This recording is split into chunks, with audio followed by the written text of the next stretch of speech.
Welcome to the Club Sesh. We have Bon Bon in her spot. She knows her mark. She's a pro.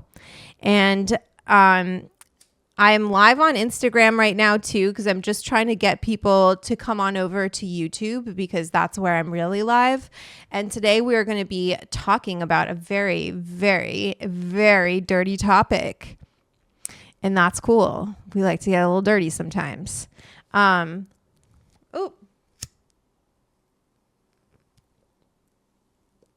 We're talking terroir, we're talking microbes, we're talking the roots of flavor. This is the Club Sesh. Light up, let's go. As always, we have our super chat board. So if you want to send me a super chat, please do.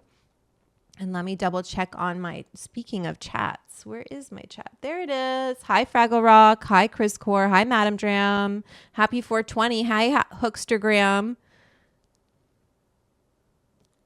Harry Lee, Sir Stabulous has arrived. Hello. I am smoking this Rosin Tech Rolex OG joint. Hash. There we go. Cute, right?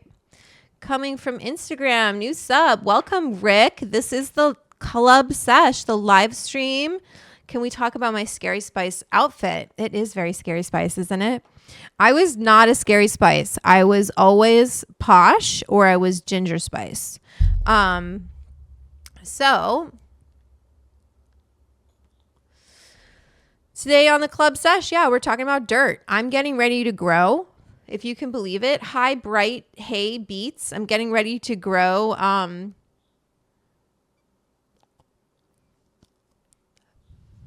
with ILGM. And so I figured let's do some research together because I don't know what I'm doing. And look into different types of soil, look into what else do we want? We're going to look into microbes, living soil, Cocoa Puffs, light it up. Okay. And so that's going to be the show.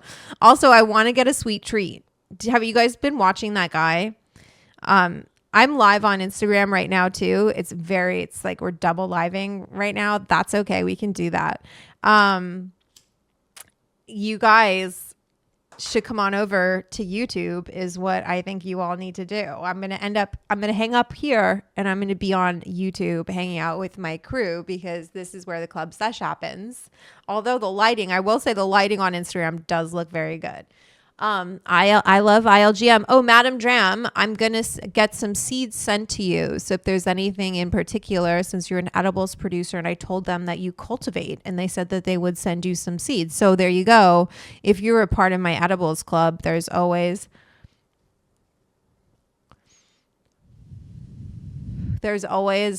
perks to being a part of the club. Tommy's here from Instagram. Hi, Kathleen. Hi, Petra. Bishopa is here. Patricia, how's it going? We're dishing it out. We are dishing out the dirt. Okay, so I'm trying to remember where we are. Okay, so today is fun. I'm excited. I haven't really looked into this topic too much. There's a lot to know about it, right? It's a really hot topic. Female farmer here, Ocean Mountain Bliss. Come hang out on YouTube and can't say enough about living soil being the best. Please come to YouTube and tell us all about it. We love to hear about it in the chat there. I'm also going to start streaming on Twitch, which will be fun. I haven't done that before, but we're going to figure it all out. Listen, you got to be tech savvy. This is the day and age we're in. Petra says it's raining there. That sounds, Patricia, we've done pizzelle. We did pizzelle when we did, I did Choco Tacos. Those were good. I would do those again. Maybe not so soon. We didn't do them that long ago, but I love Choco Tacos, but pizzelle, yeah, I love to make them. I was thinking of doing fudge this weekend because one, Madame Dram requested it, and then also because it's one of the recipes that has some changes from the book. So sue me. It'll still work as written if you're really fucking good at making candy. But there's easier ways to do it. And so I've updated that recipe. You're just learning to grow. Tommy, I am just learning to grow. I'm just learning how to grow. Okay. Johnny Tanabe, so I'm talking to Johnny Tanabe on Instagram. I have a Discord. It is just exclusive for my Patreon, the Edibles Club. So if you want to be a part of my Discord, it is very cool. We have different channels where we share like dabs on dabs, like whatever we're smoking, questions, it's basically, it's where the sesh keeps rolling. So,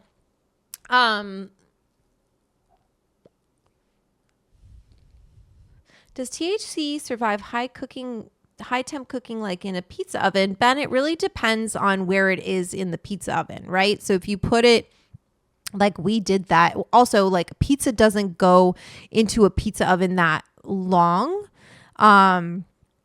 So pizza oven's really hot. It's like 500 degrees Fahrenheit, but it's not making that pizza 500 degrees Fahrenheit because then the pizza would be burnt. And so you just put it in really quickly. And if it's in the dough, is it going to burn off? No. If I just chuck like flour on top of the pizza and put it in, you'll probably scorch the top a little bit. You might get some CBN on the buds. If it's in sauce, like Bon Appetit, we put a bunch of sauce in the sauce. Bad idea. Not a bad idea, just bad that the amount of sauce that we put in the sauce. I tell this story in my cookbook when I talk about decarboxylation, because we didn't decarb it, right? We just threw it in there. Sauce needs to be decarbed. Certain concentrates need to be decarbed before you can cook with them. But we put it into the pizza sauce and then we put it into the pizza oven, which is really hot, right?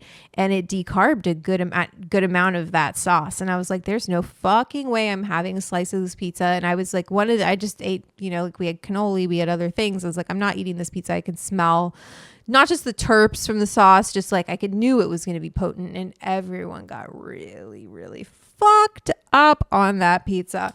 So I will like heat it up and decarb it. Will it degrade it? It's not like it disappears. I think people think if you heat up RS70 UGHC, thank you so much. I'm going to put you up on the board. I just got a super chat over here on YouTube. Hello from Boca Raton. Hello, come hang out with me on YouTube. That's where the real fun is happening. Okay, so I got all of these new chalk, right? I got a rainbow chalk because I'm really into my chalkboard. I have a chalkboard. And I put people's name on the board when they send me a super chat. That's part of the show. What color should we do? RS70. I've got all these cool colors. I feel like let's try the purple.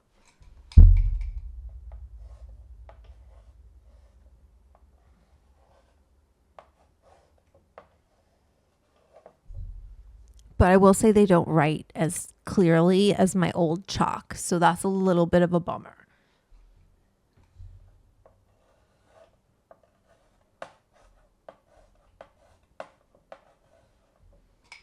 I'm going to have to like do that darker because it's not. Hi, Amy Cardoza. Hi, Ben.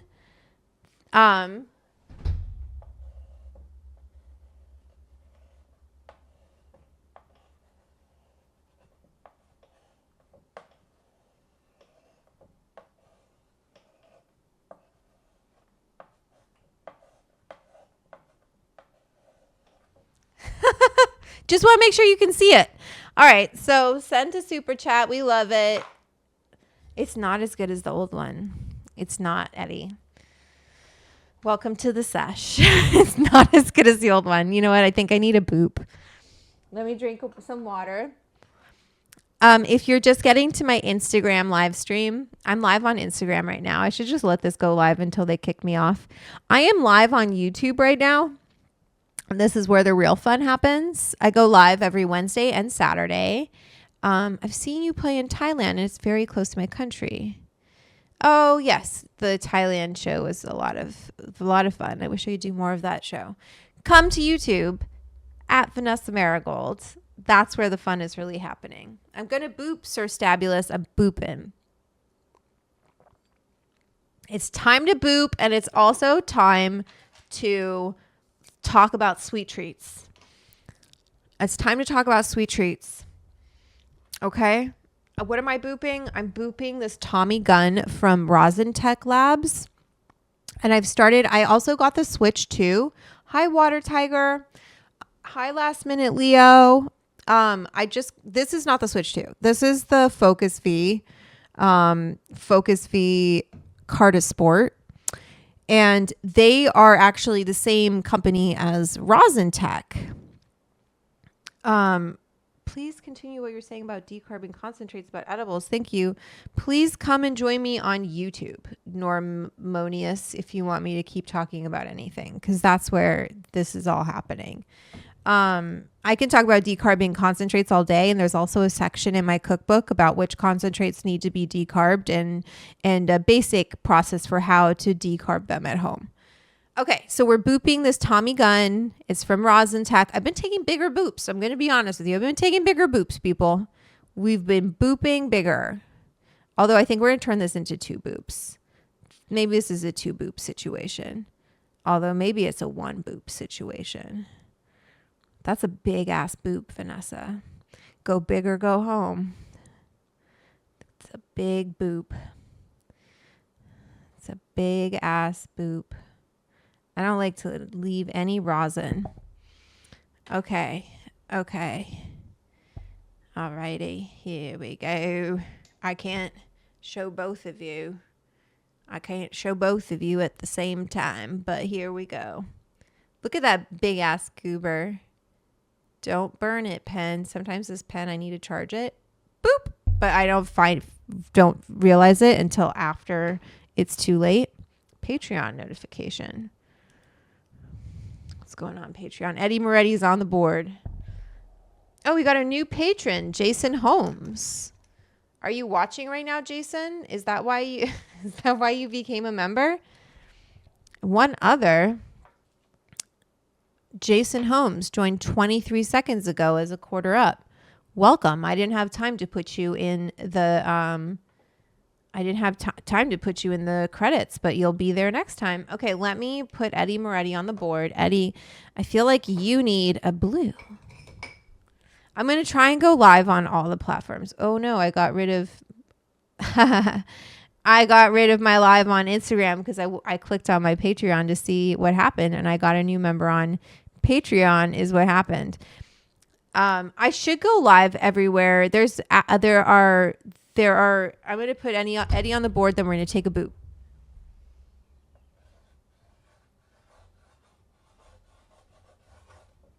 I think the chalk just needed to be broken in.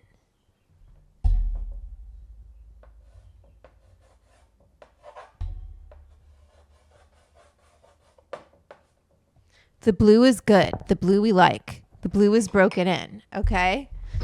Ooh. Okay, so we put Eddie Moretti's on the board. We got our boop. So the Carta, the Focus V, Carta Sport, you click 5 times. Click it 5 times. 1, 2, 3, Oh shit. 1, 2, 3, 4, 5. There we go. Can I count? Can I count? Ryan Moltz made the switch from the gram. Welcome to the Club Sesh. See, Ryan Moltz is here from the gram, so I don't know why you guys aren't here from on YouTube from the gram. Okay, we're gonna hit it. Then we hit it twice. Then we hit it twice. And then you wait. Be patient. We got to take this big ass boop. Be patient, people. They say it's a virtue, supposedly. Oh, it's smoking.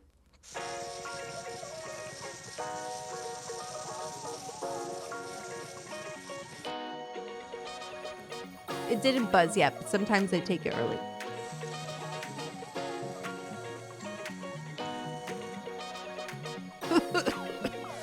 Oh, fuck.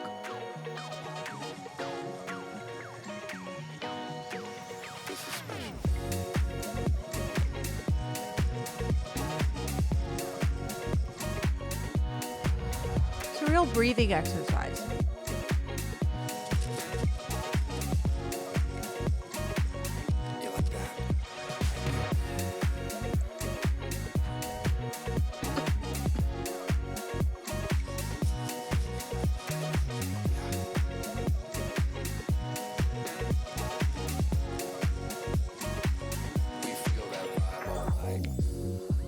Too big.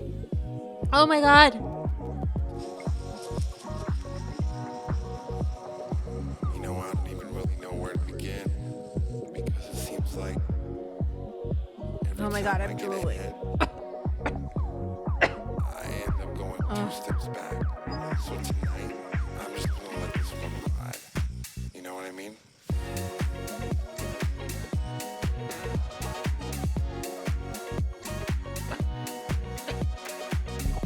Give me a second. Oh my God. That was heavy. Ugh. Ugh. Oh my God. We're going to get to this sesh eventually, but I have to be in in a mindset.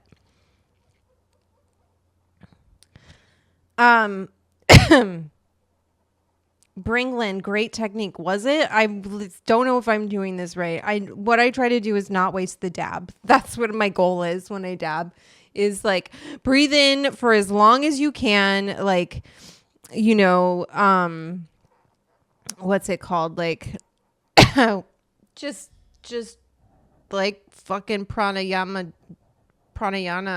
Did I say it wrong? Pranayama breathing in yoga. Like, breathe in slowly. Breathe out. And then breathe in slowly until it does that little vibrate. But I like to double click after the first click because it's not enough. Ryan Moltz, I'm actually going to grow outside. I know. I'm going to get a bunch of seeds. So I can kind of do it. I can do a bunch of different ways. We can play around. I really want to experiment. Also, I'm going to open something for you guys. All right. So we're going to unbox something. It's very exciting. Hi, Ohio Gamers Khalifa. Hi, Isidro. How much did you put into that device? Looks like you got a lot of hits out of it. Los Pixels. I showed the boop before I booped it. I don't know. It was, you know, a good booger. Like if you really went into your nose and you were digging up in there, you know, you reach the. Anyway. Okay, so I got a package from Dr. Dabber. I'm trying it all. Someone was not happy with me. I won't say who. That I was using one rig, and I am going to try all the rigs because I don't give a fuck. I just want to smoke the concentrates. It's fun. It's something I just like, you know, I would dab on Bong Appetit. Like they'd be like, hey, you want to take a dab? I'm like, yeah, I'll take a dab. But it wasn't like something I did at home. And I think the rigs, I feel like the rigs really make it so much more approachable. Like these electric, you know, the the Focus V, the Puffco, the Dr. Dabber, which I'm going to open. They all kind of come with these little like portable, cute little bags. Anyway, okay, so I got a little cute little bag from Dr. Dabber. Dr. Dabber. Cute little bag. Should I check if there's something in it? Probably. I feel like it's a strap. Oh, it's got like little compartments. And then, yes, it's a strap. Okay. And then I have used one of these before. Oh my God. I can't even get it out of the frickin' box.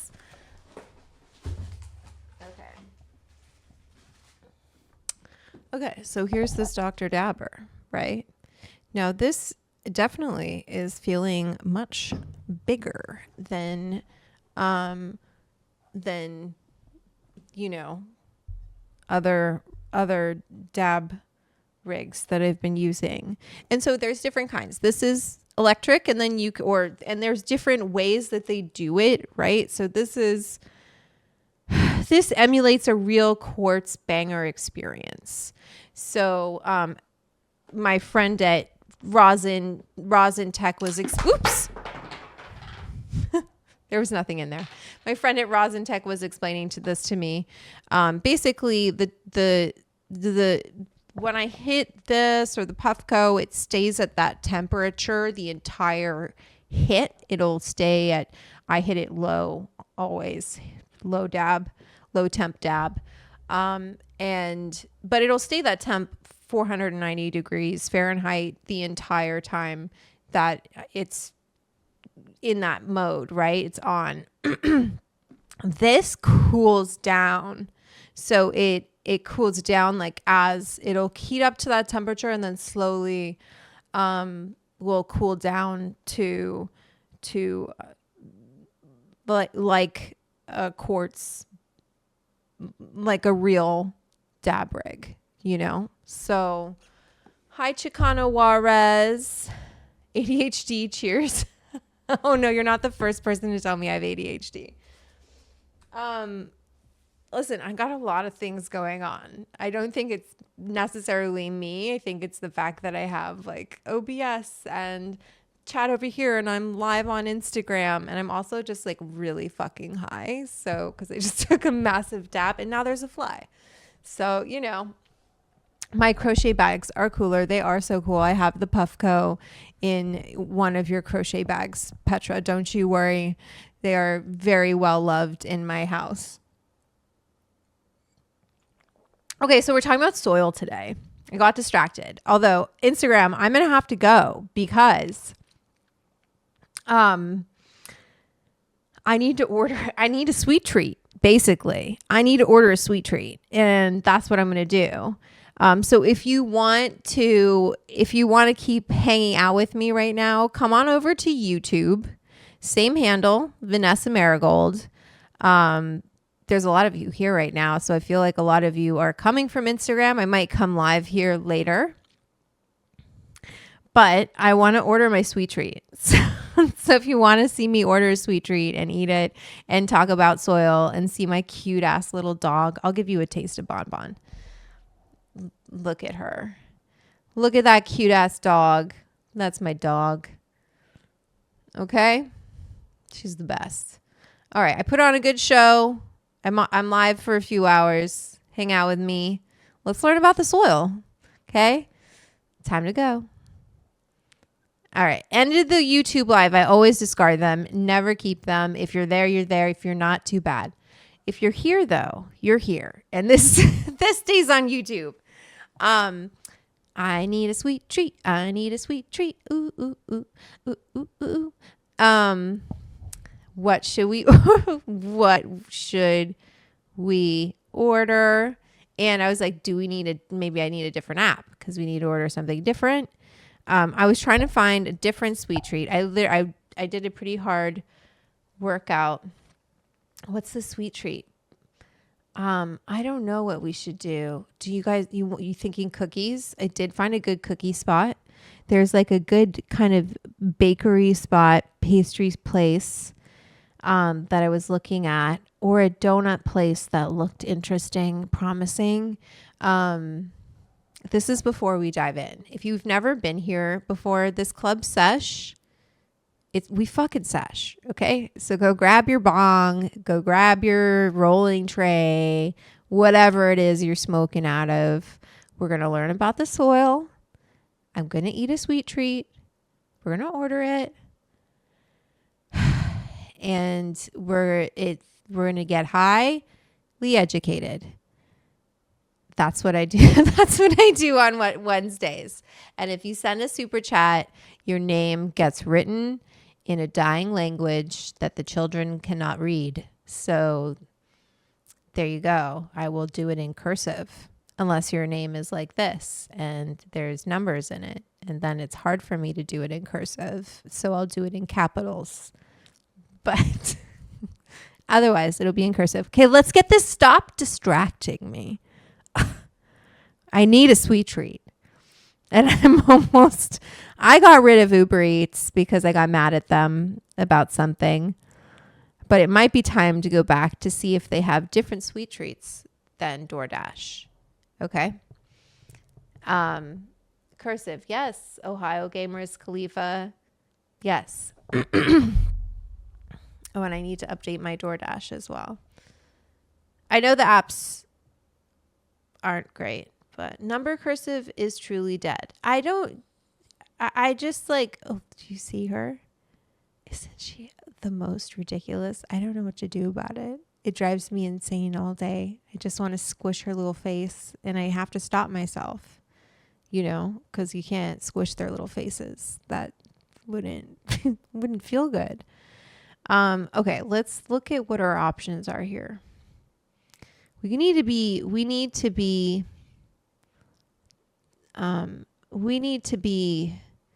efficient. Dessert. I don't want to even mess with dinner. I just want something sweet. I know I'll regret it later and I don't want to talk about it. I don't want to be talked out of it. I just want us all to make a decision. Dirt, coconut husk, gypsum. Yeah, we're going to talk about all of that. I want to hear, you know what, maybe I should put something in the chat. I want to know you guys actually.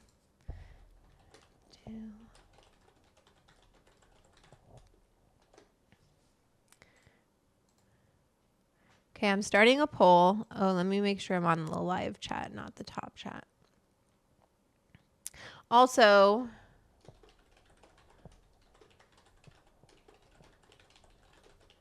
I wanted to put this in here. If you haven't joined yet, I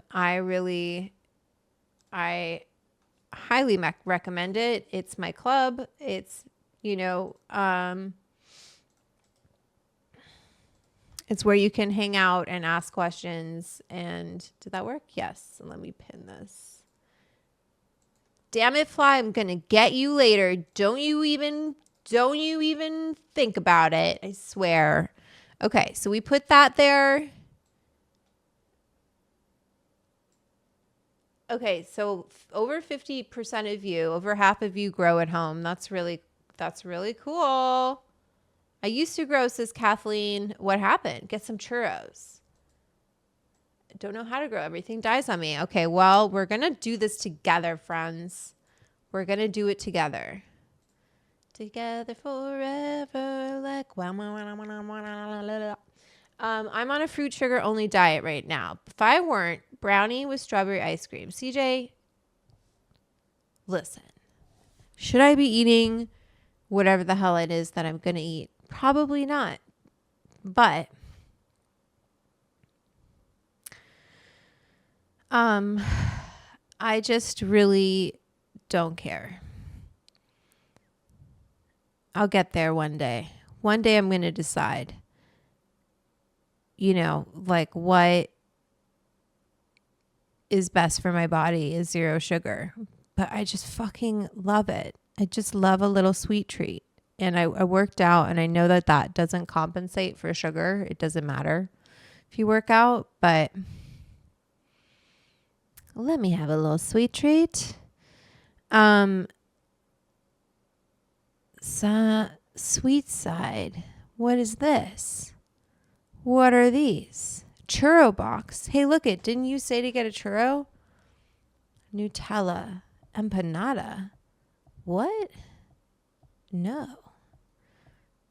Okay, so this is interesting. I could get churros. Let me see what my churro options. I didn't even think about getting churros, and that's kind of irresponsible of me. There might be better churro options, though, than that one. Baklava. I want to learn to grow for sure, says Chris Core. Okay, well, we can get you some seeds, too. Gluten-free chocolate cupcakes. I'm not doing gluten-free. Okay, so we have El Munchies, mini churros, monster tacos, churrito loco, churro loco plain, churros sundae. What the fuck? Should I get churrito loco? Right? I feel like if you're going to do it, that feels strawberry churros with Nutella. Whoa. Chick next door. Box of churros. Churro Hub Cafe. Shit, man. I didn't realize there were so many churro options. This is really, you guys, this is too many churros. I don't know which one's the best. This churrito loco, you know, seems like it's what they do. And they seem like legit, you know. Supreme churro sundae. I don't think I need to do all that. Churro ice cream sandwich. Whoa. Ice cream cones. Plain churros. They just got plain churros. I feel like we're doing it. We're fucking doing churros, right? And we're going to do choose your dipping sauce. Whoa. You guys, they have so many. This is insane. What? There's a lot of options here, okay? Loco es bueno. Horchata. Crazy little churro. Yes, I know what it says. I do speak a little teeny bit of Spanish. Okay, dipping sauce. I kind of want it on the side. So I'm going to get Nutella. I'm going to get dulce de leche to dip. That's going in the cart. They also have get out of here. They have filled churros. They have Oreo filled churros, and they're like churros that are Oreos with, that's too much for me. Marzipan. I'm going to say that's marzipan. Filled churros. Whoa. Churro loco plain. Sweet, crispy fried dough pastry. Wait, well, I got to try. What the fuck is a churro loco? Okay, we're going to get churro loco. Your choice of up to 2 drizzles and 2 toppings. Well, we got to do this. We're going big, or we're going fucking home. What drizzle are we going to do? We're going to do, what drizz? Hot fudge? I guess. Hot fudge with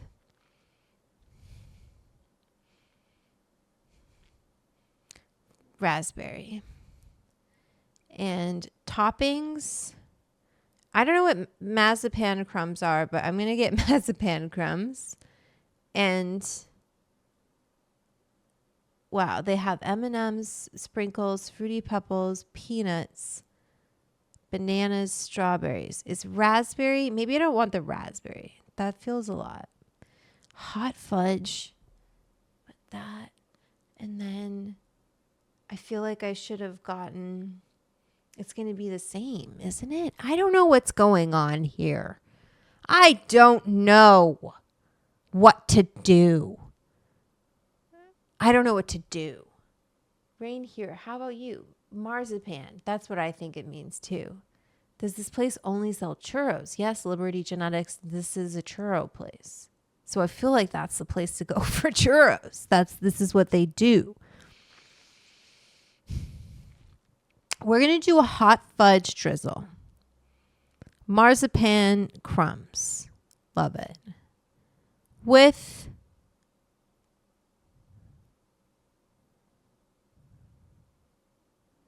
with marzipan. Do we want to be that classy, or do we want to be a dirty little? It is the dirty show. So maybe we shouldn't we're not going to be classy. We're going to be dirty. Let's do fucking M&Ms and let's do Reese's. I can only choose one topping. Hot fudge, Reese's. Yeah, let's leave it at that. And then, oh no. Not right now. Plain churro loco. Do I need anything else? I have milk. That's enough. We're not doing anything else. It's too much. It's too much otherwise. Oh wait, no, they have other things. They have hot Cheetos. Oh shit. No, we're not doing it. I just want churros. This is going to take a while, so that's fine because we got to get into this dirt. Give them a 25% tip. Double click.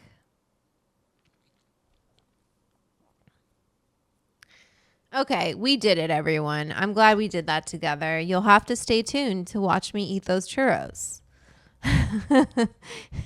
Just so you know.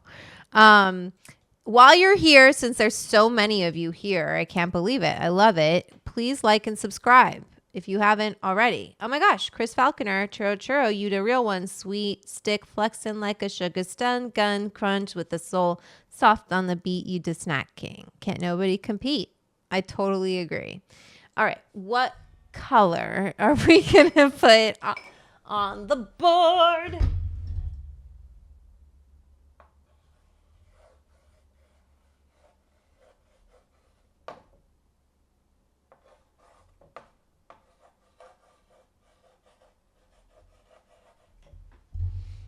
I'm getting used to these new chalks, okay? Churros are for the win, Cody. I'm so excited for churros right now. Chorritos. No, they're churros locos. So I'm excited. I don't know what that means, but I think they're just going to come with things on them. All right. Let me queue up some things. So how many of you grow? No, most of you don't grow. Cool. You're going to grow with me because I don't really grow. Where's the switch? Michelle is here. She's entered. Priorities. Where's the motherfucking switch, bitch? Here you go, babe. Here you go. I bet I could ask for another one. Let me ask for another one, Michelle. Where's Neen? Where's Neen to alert Vanessa that I'm trying to talk to her? No, Nina's not here.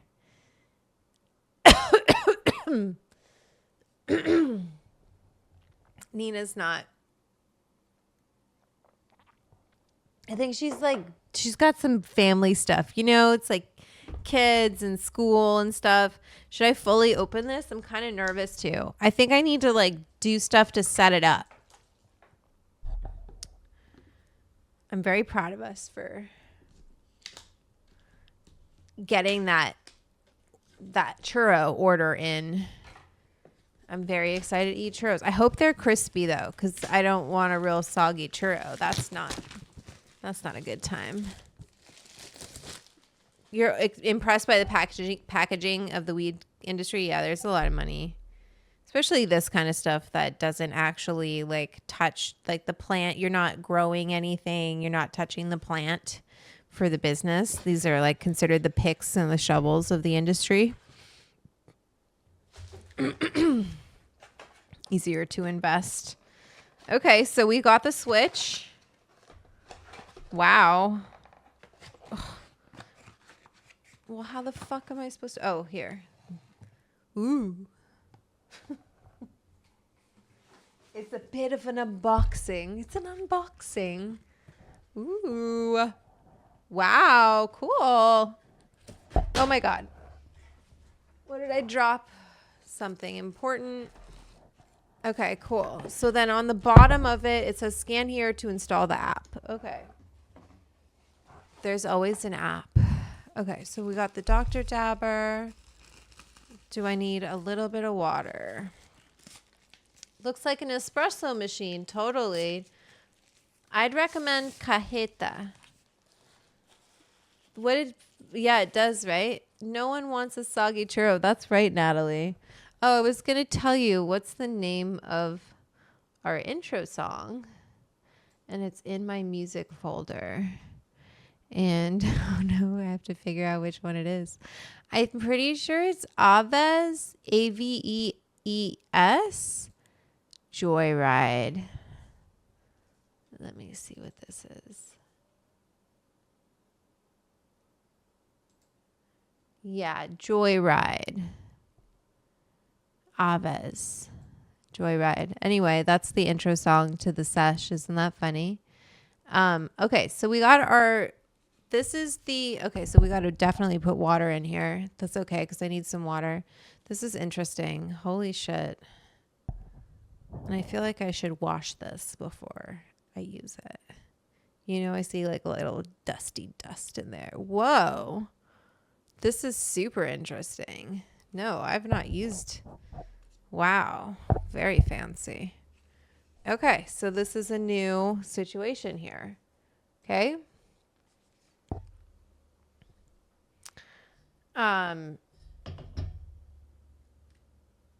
You know, that is something for me to play around with. Maybe not right now because I'd like want to wash it a little bit. But let's see what else they gave me.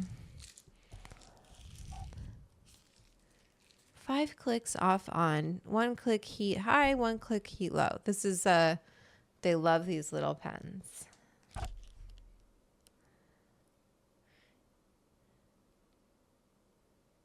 I hide my eyes because the camera. Puffco is cuter. It totally is cuter. I will say that.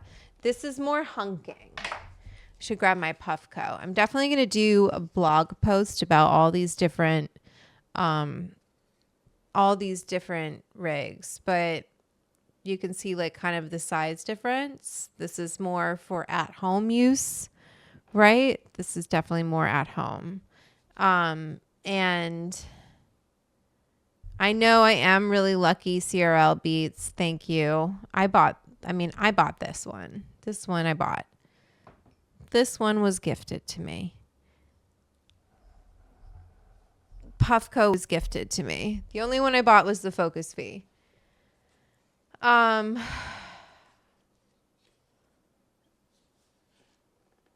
What's up, cowboy? Yeehaw. Oh, and I got like a charger and stuff. So I'm going to have to charge this. And they did soft touch on the boxes too, which is if you feel different, the exterior boxes you get into packaging, it's like an option you can get that's a premium option for boxes.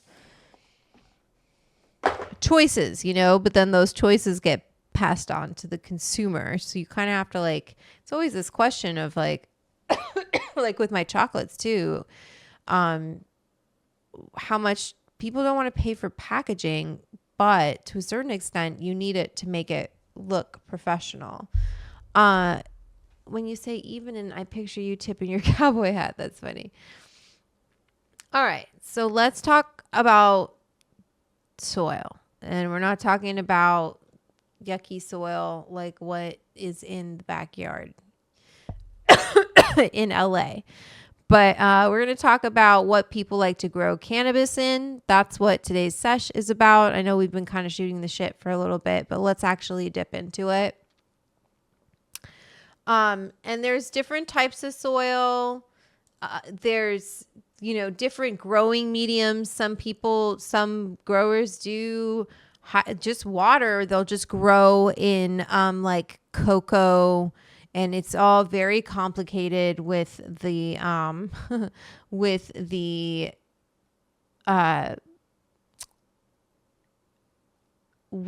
nutrients that they give them. That's the part that always kind of intimidates me, is like knowing which nutrients, let me grab my headphones, you need to use for for growing cannabis. It's like, oh, it grows so easy. It's a weed. I'm like, yeah, you can grow it, but like growing it well and to a point where you're like, yes, I want to smoke that flower. Like I've grown plants before that I just put into, organic soil, potting soil, and you put some worm castings and things like that. And they get nice. They're really beautiful. But is it like what I see my friends doing who cultivate for a living? Hell no, it's not even close. So let's learn something today, because that's what this is all about, is learning together and getting high and me eating a little sweet treats. Nutrient system is tricky, right? Madam Dram, hydroponic, right? Hydroponic growing. It's always interesting. So let's start. I'm going to put this in here. Just you wait, little show. And then let me switch to... From seed to harvest, the ultimate cannabis soil guide.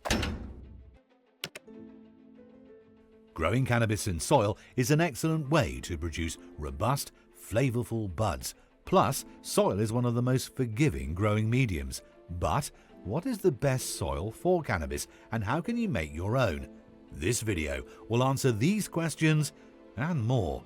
Using the right soil is essential for cannabis cultivation. Finding the best soil can be challenging with so many options, from cannabis-specific soils to generic substrates and pre-fertilized types. Let's explore what makes a good soil for growing cannabis. The best soil depends on the strain, climate, and whether you are growing indoors or outdoors. However, some traits are common among all good cannabis soils: texture, drainage, water retention, pH value, and nutrient content. Okay. Shop-bought cannabis potting mixes are usually optimized for growing cannabis. If you're growing organically, natural soil typically comes in 4 varieties: sandy, silty, loamy, and clay. Okay. Most soils are a mix of these types. For instance, a soil might be sandy loam or silty clay. Sandy soil is coarse and drains well, but retains little water, making it easy to work but requiring frequent watering. Okay. Silty soil retains water well and is rich in minerals and organic particles. Loamy soil, a blend of sand, silt, and clay, offers excellent water retention, drainage, and nutrient content, So you want to mix? but can be pricey. Clay soil retains water and nutrients well, but has poor drainage and is difficult to work with. Natural soil may not be perfect for cannabis from the start, but you can improve it with amendments. Coco coir, made from coconut husks, provides excellent water retention. Oh my God. All of those coconuts that I scraped, I had to pull that stupid husk off of them. Should have saved it. And lightens compact soils. Perlite improves drainage and aeration. Clay pebbles enhance soil structure, and vermiculite Just want to let you guys know they're picking up my churros right now. Just letting you know. retains water well. Worm castings improve soil texture, drainage, and water retention while providing beneficial microorganisms. CJ says Silty Clay would be my adult film name if I did that. Cannabis plants need a balance of nutrients, but too many Look at all nutrients of those. can harm them. If your soil is rich in organic material, you might not need to add nutrients. However, you can purchase nutrient solutions tailored to the plant's growth phase if necessary. Whoa. When choosing soil, consider whether you're growing photoperiod or auto-flowering plants. Right. Autoflowerers prefer a light mix with fewer nutrients. Okay, a good to know. 50-50 mix of coco coir and light peat-based soil Oh. with added perlite works well for autoflowers. Photoperiod plants can handle more nutrients Growers, once they mature. how do you feel about Beginners this? might find it I don't easy fucking to know. start This with all sounds good to ready-made me. soil from a grow shop. That's going to be me. High-quality cannabis soil typically contains everything your plant needs for healthy growth. You can enhance shop-bought soil with a bit of perlite for better drainage. Perlite. I love this For those accent. interested in making their own soil, here's a basic recipe. Recipe? 1 part vermiculite, It's like 1 cooking. part cocoa coir peat, 2 parts compost, and half to 1 Compost? cup worm castings. Hey, I Seal wasn't the wrong on compost, the worm soak the castings. cocoa coir peat in warm water, Wow. mix the cocoa coir Wow. peat with vermiculite, and add the compost. This mix is suitable for most grows, both indoors and Wow. outdoors. If you prefer not to make your own soil, excellent commercial options include Terra Professional, Playground All Mix, and BioBiz All Mix. In hot, arid climates, choose white plastic containers or air pots to keep roots cool. Adding layers of dry straw on top of the soil can protect Wow. it from temperature fluctuations. In drought conditions, water-absorbent polymers can help keep plants hydrated. Choosing the right Thanks, soil Fraggle Rock. is crucial for successful cannabis cultivation. Whether you buy ready-made soil or make your own, understanding what makes quality soil will help you grow healthy, productive plants. If you're passionate about cannabis or just curious about the plant's numerous aspects, we've got the perfect place for you. Join our thriving Cannabis Discord community where you can discuss everything Wow. related to cannabis, from cultivation tips, strain selection. Okay. Frank's Canna Lounge. Every grower is going to have a different opinion. Personally, I prefer synthetic to keep up with the rapid uptake cannabis needs. Okay. Interesting. Very interesting. Very interesting. Very interesting. Okay, let's keep learning. Let's keep learning. Let's keep learning. I love it. Okay, let's put this here and go. Today, let's talk about soils for sprouting your cannabis seeds or cuttings and other seeds Yeah. or cuttings. Yeah. Generally, I would use a material like this, which is a professional grower's media. It's predominantly milled sphagnum peat and perlite. It has some fungal inoculants and such in there too, so it's a little more complex. Oh, than I'm that. sure I'll be around. But I use it usually Bishoppa. straight right out of the bag for sprouting most of my seeds and also for growing most of my container plants in the nursery. Now, I live in a very humid area, and so a media like this one works for me because it's constantly wet here. But it can be hydrophobic if dried. That is, resists water like desert dust. And so if you're in a drier environment and you're using a material that has that much sphagnum in it, you're going to want to add some other materials to it. Here in the island, commonly people will mix black cinder. Black cinder is common for that purpose, and it does work. Vermiculite works. Probably large perlite Liberty may help. What is too, a synthetic? but Wait, can you guys, Liberty, will you tell me what's the beef? What's going on in the chat right now? Synthetic? What does that mean? What are we talking about? Like juices? Like just put some like liquid nutrients on top? vermiculite would be an addition. There are many other. Thank you, Eddie grow Moretti. I'll mediums put a that heart. person can use I'm that going to are put a available heart today. next to your name. Here on the island, I will commonly use another material called Sungrow. It all really depends on price and availability. Cute. Sometimes stuff is out of stock out here, so you use what you can get. There's subtle variations. I tend to believe that the Pro Mix has a little bit more wheat. Okay, I got it. So there's synthetically created nutrients, and then there's organically occurring nutrients. Like, got it. Cool. Like there's synthetic cannabinoids, and then there are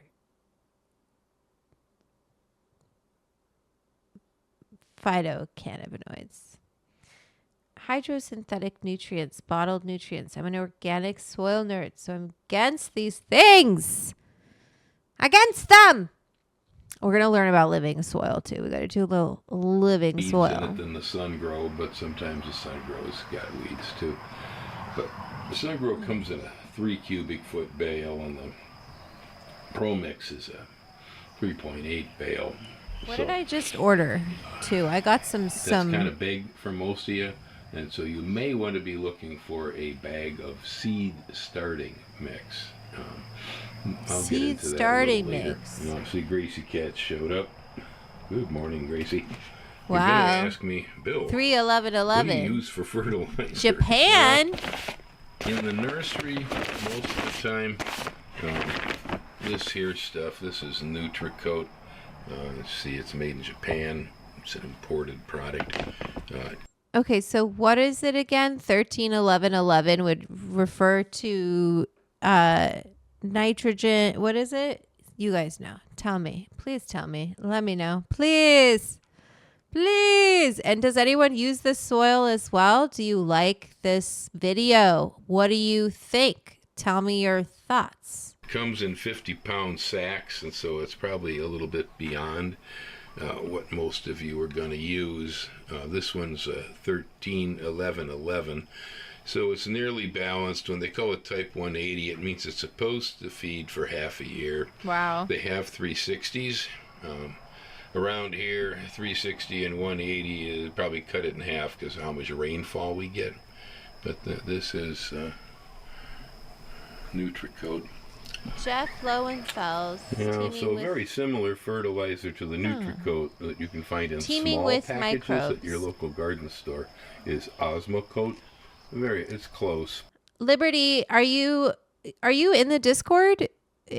You're a member of my Patreon, right? Right? If you're not, consider it. And if you are, get in the Discord and put it into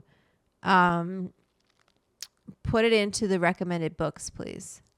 It doesn't have all the Pro trace Mix minerals for me. that the NutriCoat has. Add fertilizer later when it's flowering. Release. I like to use the time release in containers because they're reliable in their release rate, and they're generally non-burning. It's hard to kill your plants when you're using a fertilizer like that. Now this right over here is Nutri-Rich, and that's a 4, you guys have a lot of opinions. 7% calcium.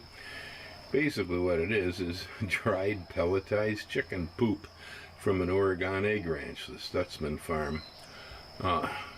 It's a very good product, and when it comes to an organic fertilizer here in Hawaii, I don't think there's a cheaper one that does a better job. And particularly when it comes to raising cannabis, calcium is required. Got it. Calcium silicate is what makes the little hairs or trichomes on the leaves and the flowers. Why is he's like just sitting on a bag? Calcium deficient, the plant doesn't. Okay, you guys, I'm sorry. I thought this was going to be more like engaging, but it's just really him sitting and talking on a bag. I can't do that for another 13 minutes. I think it'll go to sleep. Oops. Put that back. Get up there. And then let's watch something else. Let's learn about microbes. We love learning together. All right, folks, it's 6 o'clock, so we're going to go ahead and get started with... Okay, just wait. I want to make sure this isn't this is an hour. We'll watch a little bit of this, you guys. Introductions, because we have a lot of great content to cover for you tonight. My name is Annie Brones. I am an outreach and education specialist here at Tualatin Soil and Water Conservation District, and I will be your host tonight for Soil School. We're about halfway through the series. I hope everyone has been enjoying the sessions. We really enjoy being here with you all tonight. So this important property of soil is important for functions like this might be too depends boring on too, but let's maintaining see. this diverse and robust biological community that, again, really can't emphasize it more. It's I want to responsible get for to carrying her. out all of those important processes. This As lady we is continue interesting. to Sorry, you share, guys. I also wanted to extend a special thanks to Here we Renee and go. Annie for the invitation to speak today on linking soil biology with soil health, introducing some of the ways you can qualitatively evaluate soil health in your field or your gardens. I think this is the third soil school event I have participated in, and hopefully next year we'll be back in person. That would be wonderful. So my goal today is to increase awareness and appreciation for the amazing living biological community below our feet. I'll start by defining soil health and outline some key soil functions. Good idea. We'll go over who's down there and what they're doing and discuss how we can monitor or assess soil health in your system. Too fast. And hopefully it'll help feedback on my end, areas to research, efforts on management impacts on soil health. Okay. So building from the definitions that originated in the early 1990s, NRCS defined soil health as the continued capacity of soil to function as a vital living ecosystem that sustains plants, animals, and humans. I also like to use health as an adjective, and thus we can describe a healthy soil as a living system that supports a diverse, active. What's going on, everyone? Aaron here from Happy Hydro. Sorry, I got bored. This is the video you've all been waiting for. That's right, we are taking the industry-leading top living soils and putting them through the ringer. We get our hands dirty by performing a slurry test to find out pH and TDS, also a drainage test, and even a real-time soil composition feel. So we do all the dirty work so that you can go into 2025 growing the best plants possible. So let's go check it out.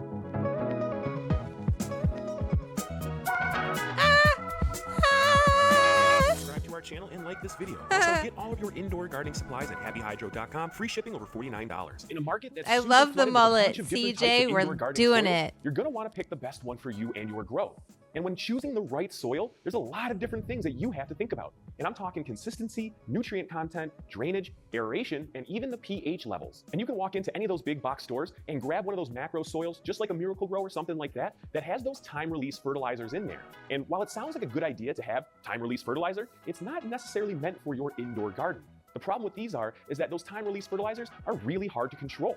I mean, every time you water, your plant is getting blasted with a bunch of fertilizers, so you don't really know what that feeding is like for those plants. Also, it's really tough to monitor those pH levels when watering because of those time-release fertilizers. So the soils we will discuss in this video are crafted and cultivated using amendments with beneficial bacteria, while also utilizing fungi to break down that organic material, making it usable for your plants. Well, let's go check out some soil. First one on deck, Ocean Forest from Fox Farm. People have been using this forever. Let's see what makes it so great.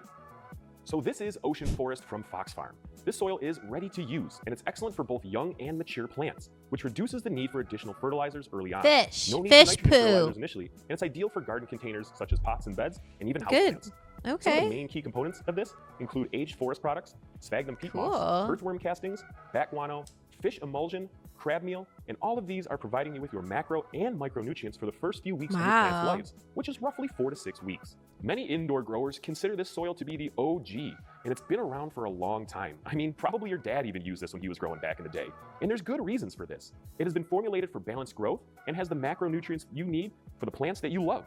With a soil pH range of 6.3 to 6.8, it does the job perfectly. Let's take a look at the soil.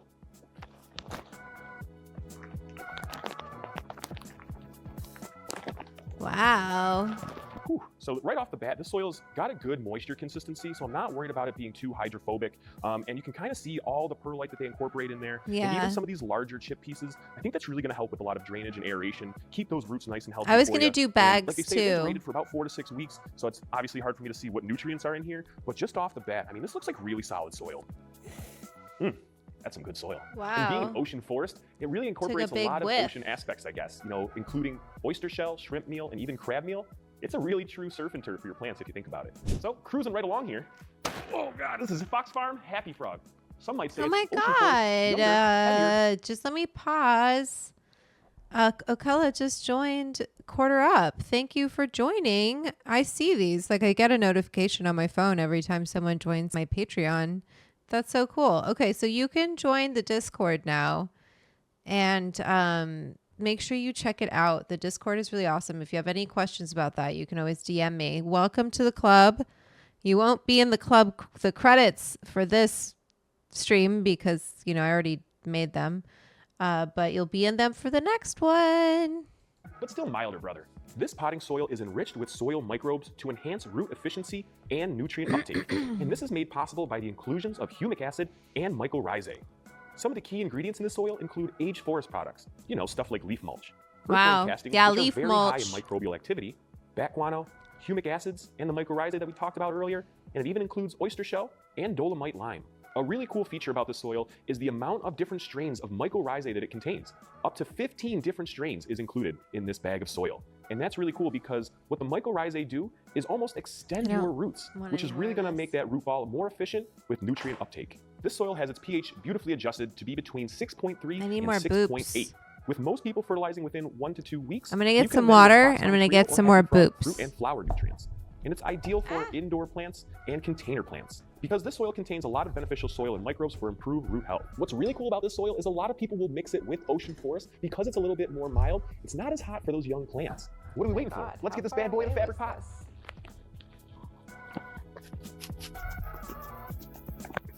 So right off the jump, it feels much more dry than the ocean forest, which I guess makes sense in my mind.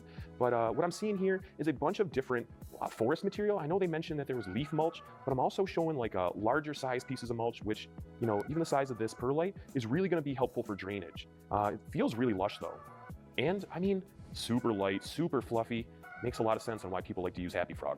So like I said, this soil is a little bit more mild than the ocean forest kind. So this is really only rated for 1 or 2 weeks, and then we're gonna wanna start amending it. And one recommendation I have is Happy Frog Fruit and Flower. What's up next, Matt? BioFlower from Bio365. Let's go check it out. This is Bio365 BioFlower Soil Blend. As a biologically active and nutrient-dense soil, it is designed specifically for the flowering stage of plants and reducing the need for extra inputs for 6 to 8 weeks. I mean, this soil has way more nutrients, lasts longer, and is jam-packed with beneficial biology. You guys, are you taking notes for me? Optimal soil porosity, providing I'm getting perfect some access to water while maintaining aeration for healthy root development and growth. The cocoa coir in Oh, Frank, I saw that. Hydrophobic, and even though the soil is only rated for 6 to 8 weeks, it can carry you through flower. Some key ingredients in the soil are the coconut coir, sphagnum peat moss, perlite, softwood biochar, gypsum, and other natural fertilizers such as feather meal, bone meal, poultry litter, alfalfa meal, volcanic ash, dolomite, kelp meal, Epsom salt, and sulfate of potash. What's really cool about the soil is its process and how it's made. Now, we talked about some of the key ingredients, but one that sticks out is that softwood biochar.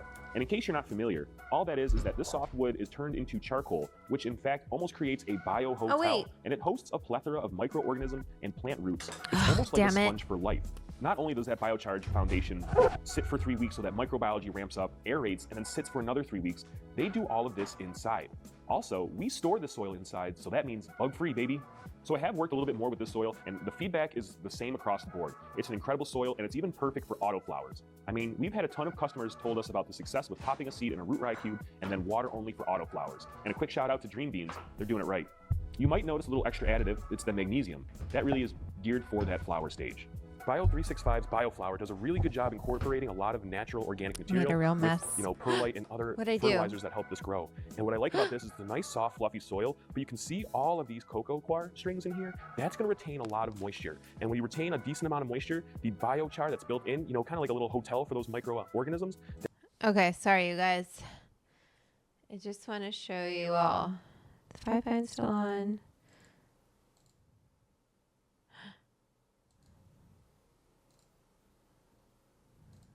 Okay, we're turning that off for a sec. Turning the road off on this for a second. I just want to show you this Moroccan peaches from Rosin Tech.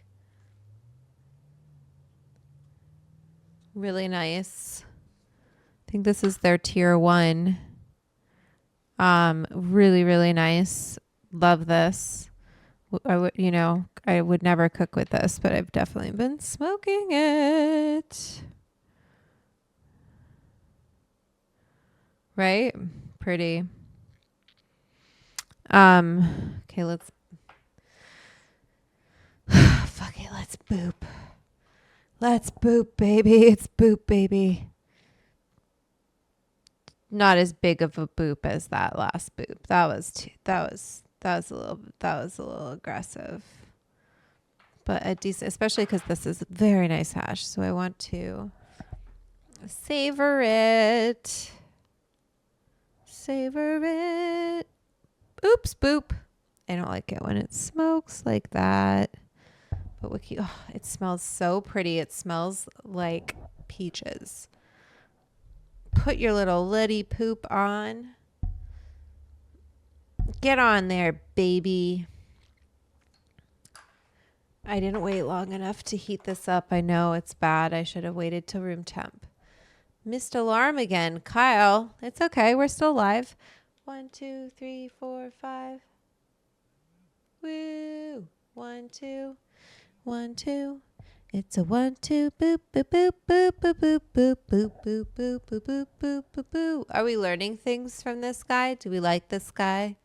I'm waiting for the churros. They're going to take a little bit, but they're on their way, supposedly.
Oh my God.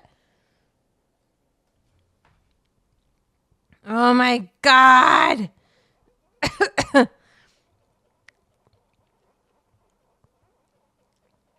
Oh, no, Akella, I haven't figured out when we're doing that. If I do it after the show, I'm not going to be able to talk. By the time we finish this club sesh, I can barely talk. And I used to do it after the kitchen sesh, but then I'm tired from cooking all day. So then I was like, should we do it before? So I really need to figure that out with you guys. Can we figure that out together, team? If you're a member of my quarter up or higher, you have access to the Discord. Also, I got these oranges, these little clementines. Ooh, I know, Akella, it's changed. Listen, this club has evolved over the years. I started in 2020 during the pandemic. Let me tell you a little story time while I peel an orange. We're going to keep learning about the soil, but let me tell you a little story time. So I started this during the pandemic. You know, it was like I was going to do in-person classes, and then there was a global pandemic, and so I couldn't do that. And I remember my friend Sunshine was like, you better figure something else out because you can't do in-person classes. So I was like, no, this thing will be done in a couple of weeks. She's like, you're stupid. Anyway, she didn't say that, obviously, but I hope she thought it. And yeah, and so like it was just like, you know, on my computer, I use my computer as a camera, my phone as a camera.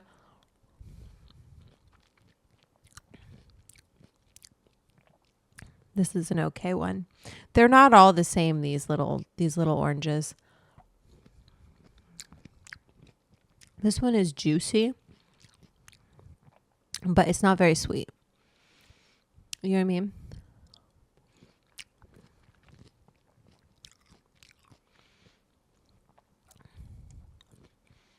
Okay. Pick Hi Seattle Flea. The best advice I can give you is pick one grower to be your mentor. That's my auntie. That's who will be my mentor. She's the only person I trust. Okay, let's go back to our learning. Sorry, I turned off that mic. Don't distract me. Okay. That's going to be working overtime, providing all those nutrients to your plants and making those roots happy and healthy. It's not super overly saturated wet moist, but you can still feel it's got a nice cool damp feel to it, so it's going to rehydrate nicely. Bioflower is jam-packed with natural fertilizers that can carry you from 6 to 8 weeks, but some of our plants are a little bit hungrier than others, and for that, we recommend Gaia Green Power Bloom. And just beware, it is an organic amendment, so it does take a little bit of time, around 2 weeks to be activated, so be ready because flowering comes quick, and we don't want to be late. Up next, we got Indiconja from Purple Cow. Moo. Purple Cow Indiconja is a scientifically formulated, ready-to-use, water-only super soil designed to grow nutrient-dense plants from seedling to harvest. Ideal for heavy feeders like tomatoes and our other favorite budding crops. Some key ingredients are Purple Cow Organics plant-based compost. Kathleen, I used to do compost. I used to compost, but I can't compost. Nope.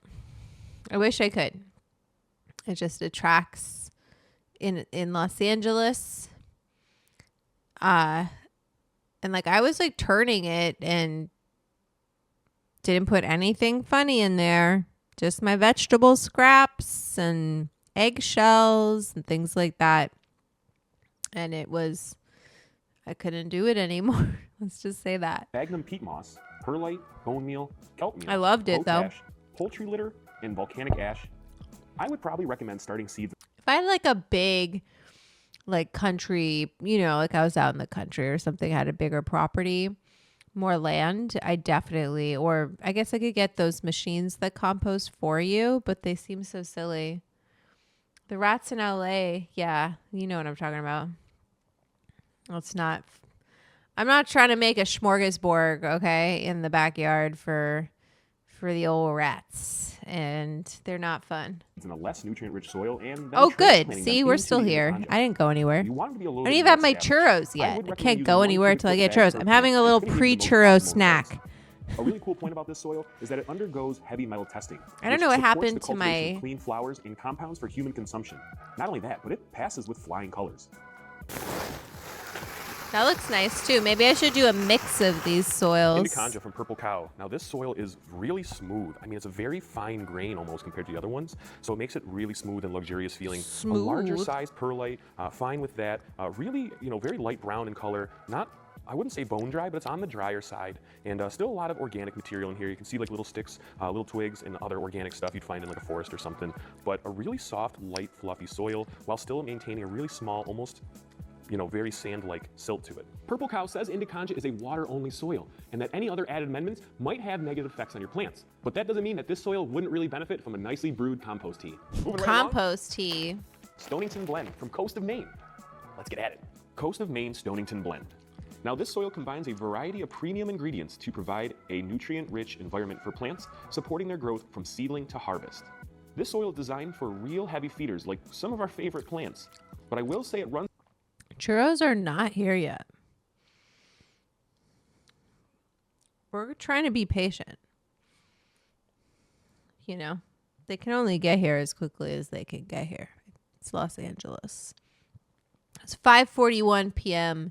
in LA. Okay? Not a good time to be on the road.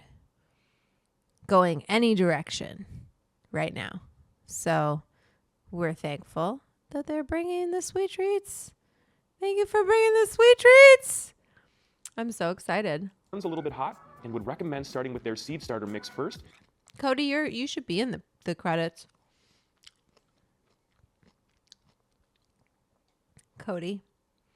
All right, have you not seen your name in the credits?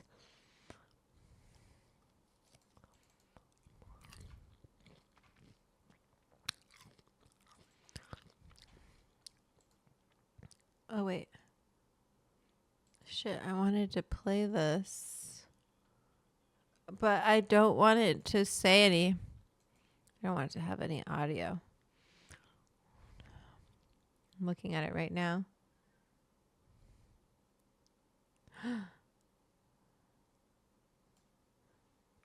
Uh-oh. But you're a member of my club?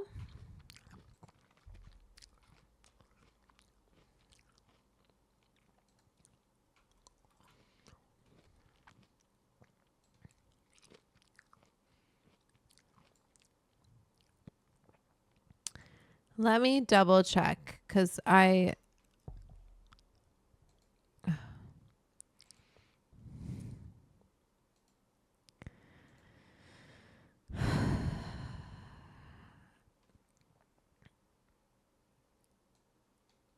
oops. I hate sometimes this computer like is very annoying.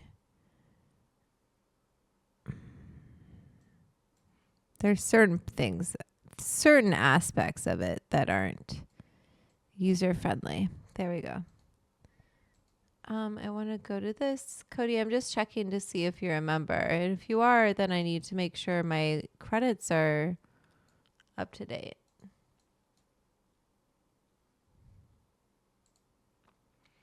I'll just keep playing this too while I figure this out. And then transplanting those young plants into the full-bodied Stonington blend.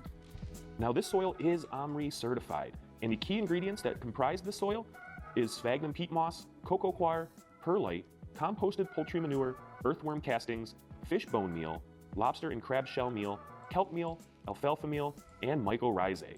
One cool thing about the soil is its nitrogen Cody, level. you're not a Now, it member. has 5% nitrogen, but this is water-insoluble nitrogen, and it's slowly available from composted nutrients, so it's a little bit more of a slower release nitrogen levels for your plants.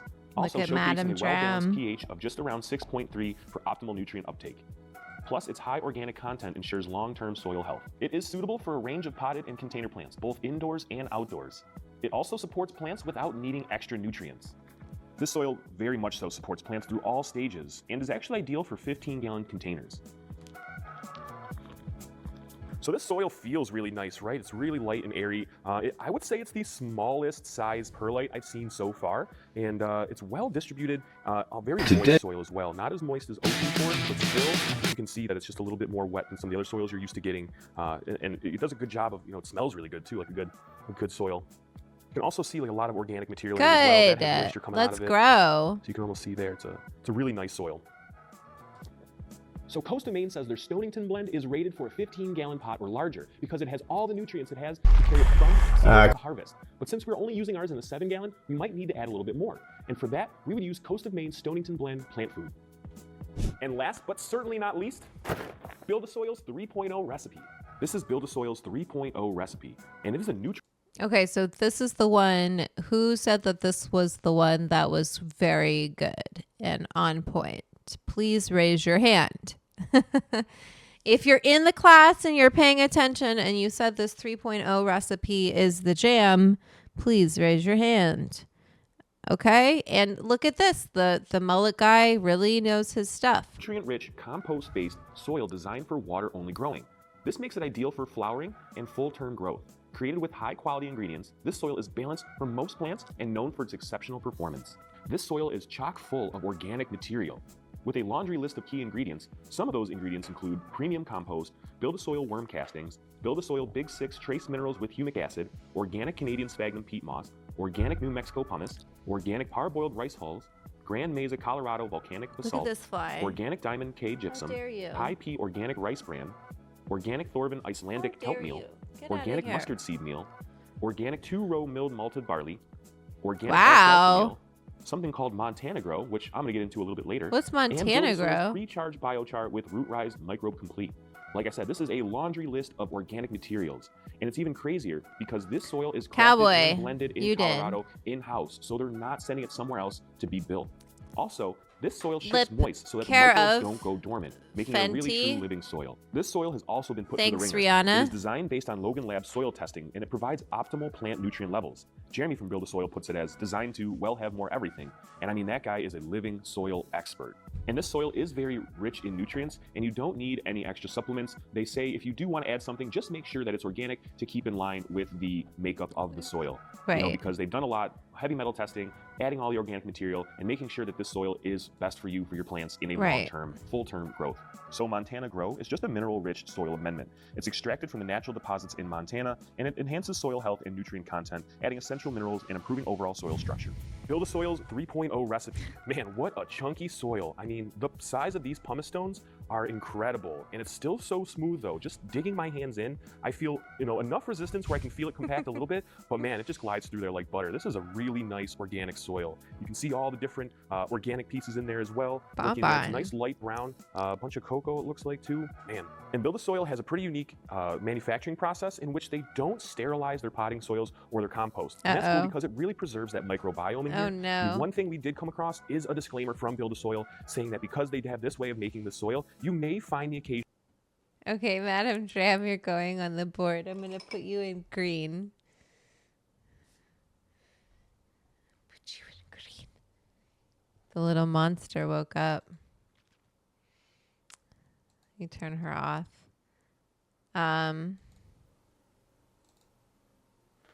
Okay, so let me put Madam Dram goes on the board.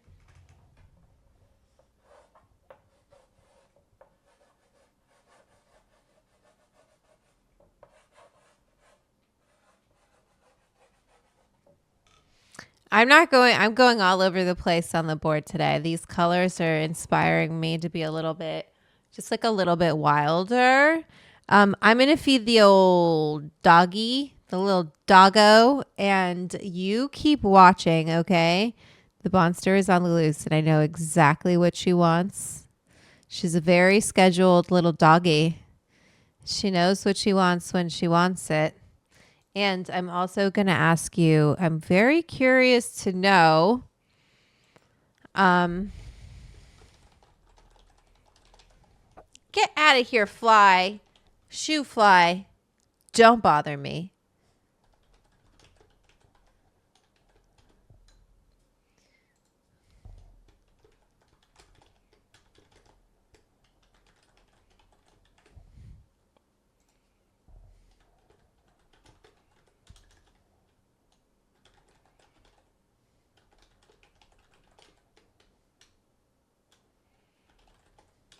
I'm writing you guys a poll. That's what's happening right now.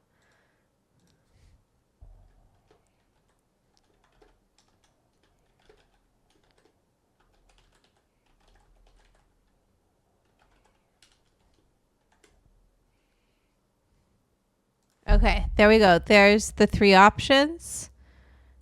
I know that Ocala, that fly. Hello.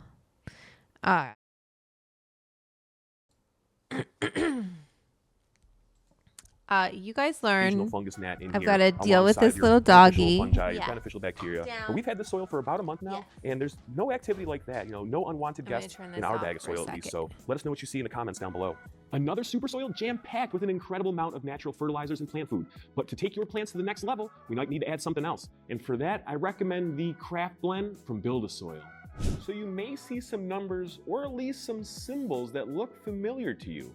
And that's because as gardeners, we're all aware of the NPK values. And all that means is that there's a certain component of nitrogen, phosphorus, and potassium that the plants need and that are jam-packed in some of these soils. But don't worry, you might see low NPK values, and that's because naturally, soil doesn't really have a lot of NPK. It's what we add to it that makes it important.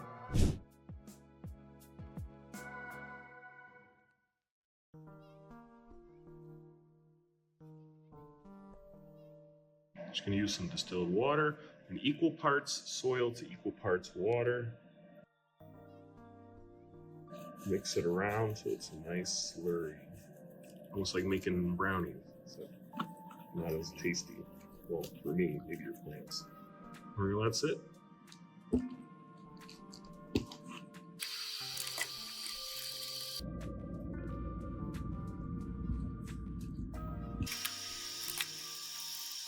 So right off the bat, like this is the thickest.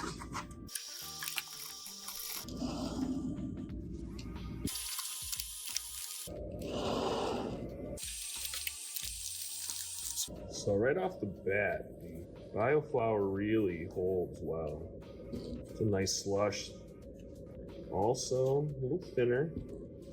This is Costa Maine. You can see a lot of the perlite floating around on top there. This is Bioflower Build a Soil 3.0. You can see a lot of. What did I miss, everyone? What is going on?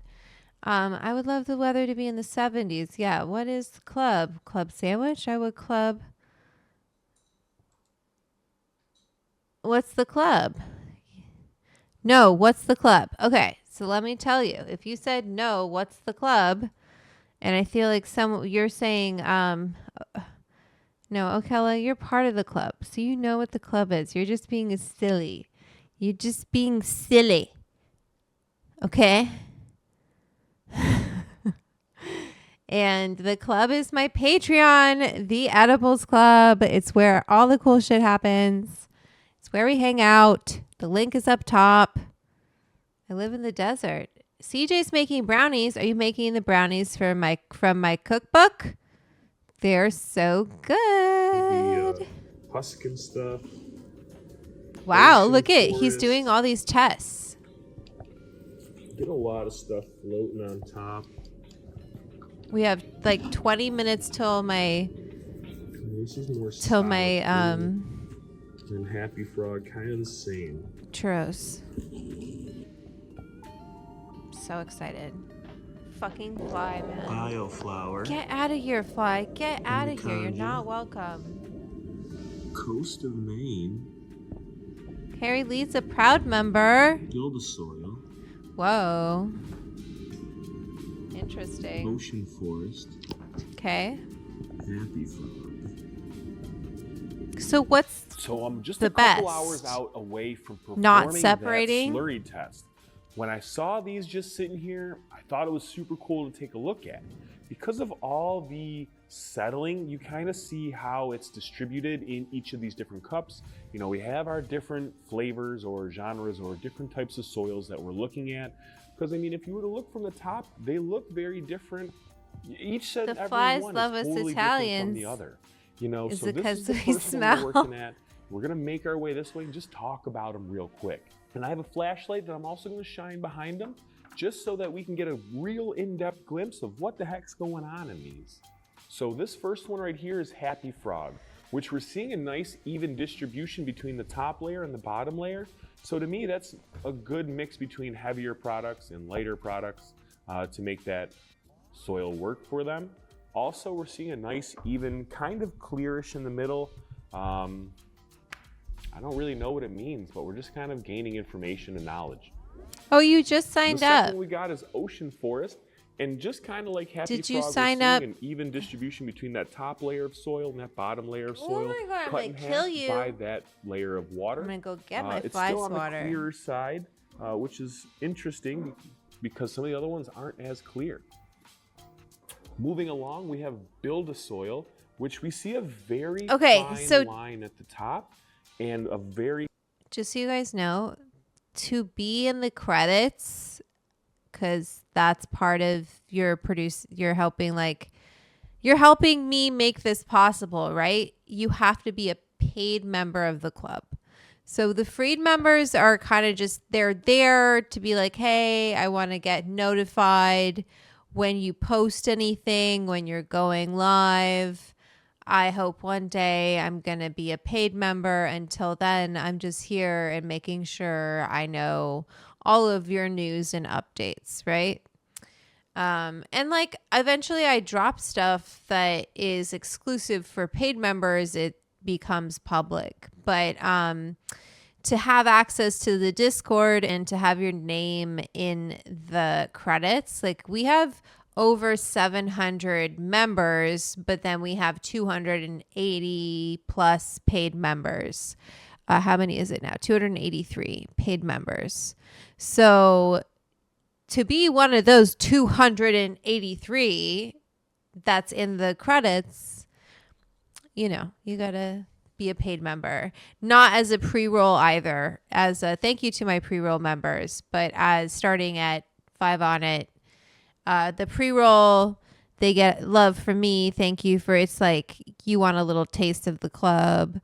But the full club is 5 on it and higher. So pre-roll gets like access to content that gets posted for other members. They have access to the Discord so you can see it, but you can't leave messages yourself. I'm sorry. There's got to be a reason to join, you know? Very heavy bottom. This has been almost like percolating. You can kind of see there's a bunch of stuff still in suspension, and it's working. It almost looks like a lava lamp. I mean, which is pretty cool. Like the thing is, hey JL Sanders.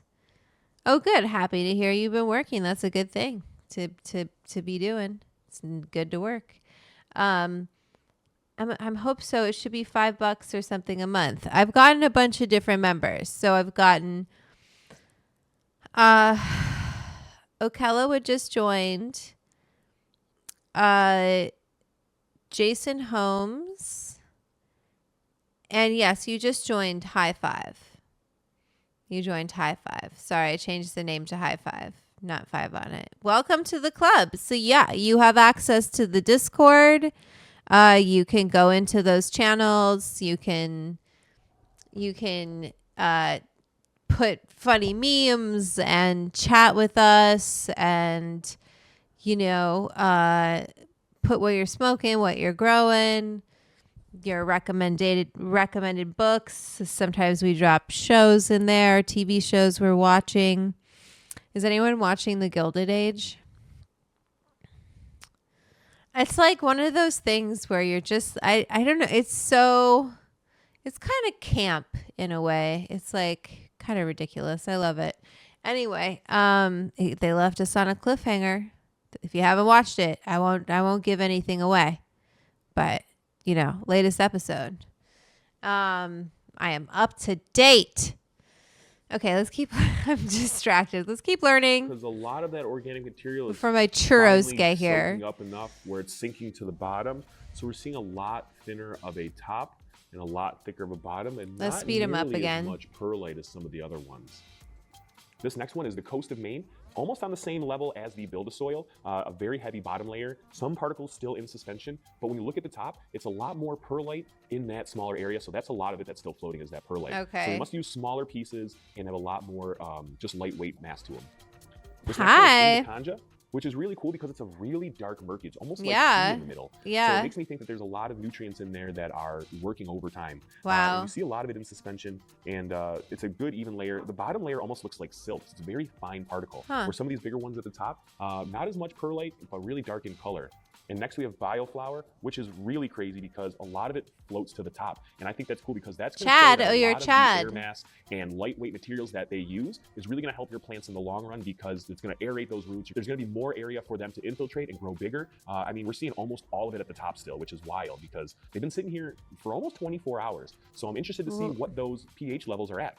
What's really cool about this shot is that you can see almost like what is the makeup of these soils just by seeing what's kind of floating around at the top. Here we have ocean forest. This one is Happy Frog. This one we have Coast of Maine. We can see those little tiny perlites really floating at the top there. This one is Bioflower. Indica. And Build-A-Soil. Well, time to do some science. So here we are for our slurry test. And what I just did is I took some distilled water and equal parts soil and let them sit for around 24 hours so that we have a lot of that, Chad Westport. Should we watch him? Into each other, and then we're going to get the runoff, and we're going to test the runoff. And what we're looking for is pH and TDS. And all I'm going to do is filter these out so we just have that pure runoff. Oh, you're Chad Westport. Just go and test them. So let's figure it out. Chunky Nuts, that's how I got here. In our ocean forest slurry. Wait, how did everyone get here? That's what I want to know. I'm learning about soil. Welcome. I saw the notification. I subscribe. Chunky Nugs. Yeah. Word. First time here, Chunky Nugs. Maybe it's because we were just on the... Oh, cool. Welcome. You are many places. That is awesome. Always good to see you. Oh, Chad Westport. Welcome to the sesh. I am Vanessa Laverado. I'm an edible maker. And I was a co-host on Bong Appetit, which was a cannabis cooking show on Viceland for many seasons, and then I have a cookbook, How to Eat Weed and Have a Good Time, And then I do this sesh, and I have a club, the Edibles Club, and every Saturday I cook live for the sesh. So welcome to this stream. I'm learning about soil because I'm getting ready to grow. So we're learning about living soil and testing the 6 best indoor gardening soils. I might do some plants indoor and see if I can't get like a little tent. And then I'm going to do some outdoor. I live in LA, so it's pretty nice here. Good thumbnail. Thanks, Chad. That means a lot to me. I'm not even joking. I make those, and I was like, yeah, we're going to talk about soil. That's where I know you from. Bon appetit. Yeah. I used to have really short brown hair. Really short. And I was very thin, not that I'm not, that was over 10 years ago. So I was 30 years old on that show. I turned 30 on that show, or almost 10 years ago. It was 10 years ago. You're famous. No, I don't know about that. I am a public person for cannabis is what I would say. So, if you're going to get a 10, do indoor. I will send you a light. Oh, wow. Cool. Okay. I'll let you know. They want me to do, so ILGM is sending me a bunch of seeds. Are my churros here? But, I want to do a bunch of different ways and just experiment.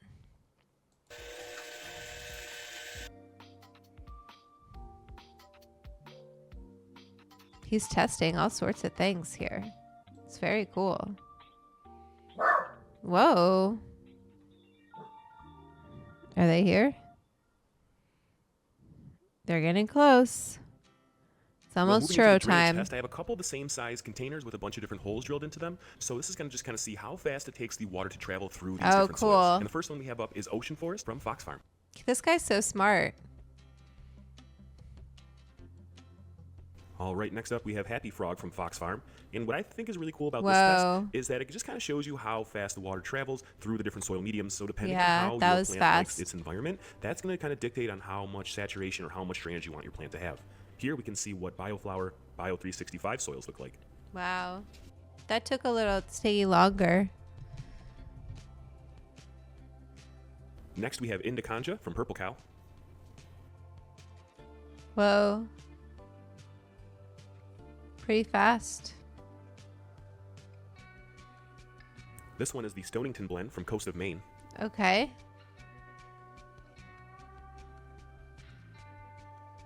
Great, Chad. Cool. It was time to boop. This one took so long to permeate through the soil. But then again, I thought about how much moisture they already had locked in. And it makes sense that it's not just a super dry soil that is going to be flushing out water right away. Wow. Chad, I should have you come on and talk on this. 3.0 recipe.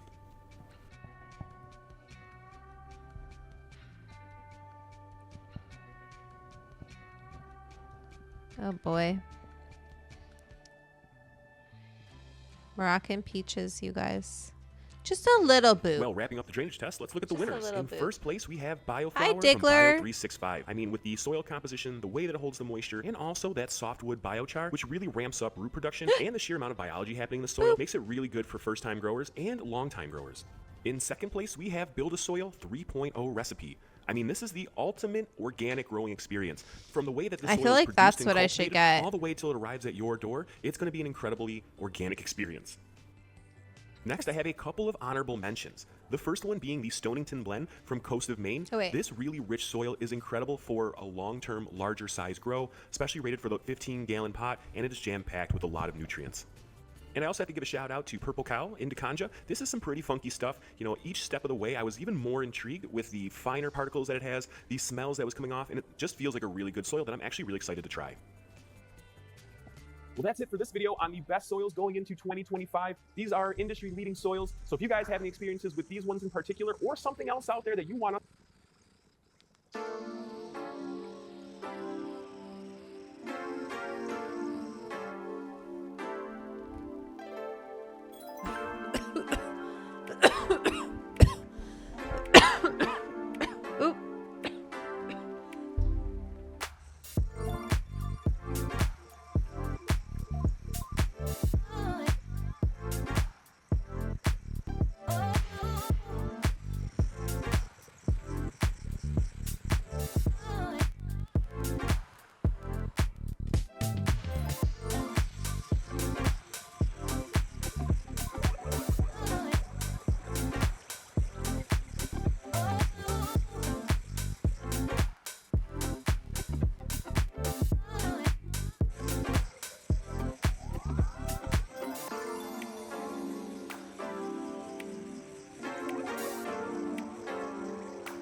Sometimes it makes me drool.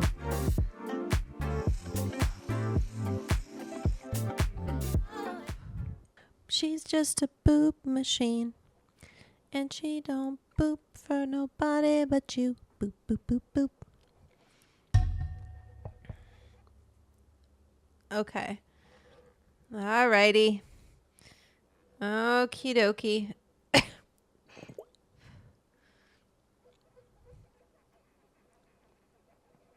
Ooh, what piece is that? This is the Focus V, but I also just got the Switch 2, and I have the Puff. I have the Puff Co. My churros are here. My churros are here. My churros are here. Look at her go. Get him, Baba. Get him.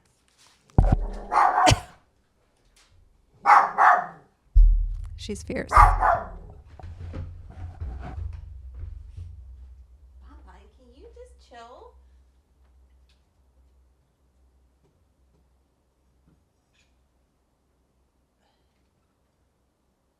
Look at her.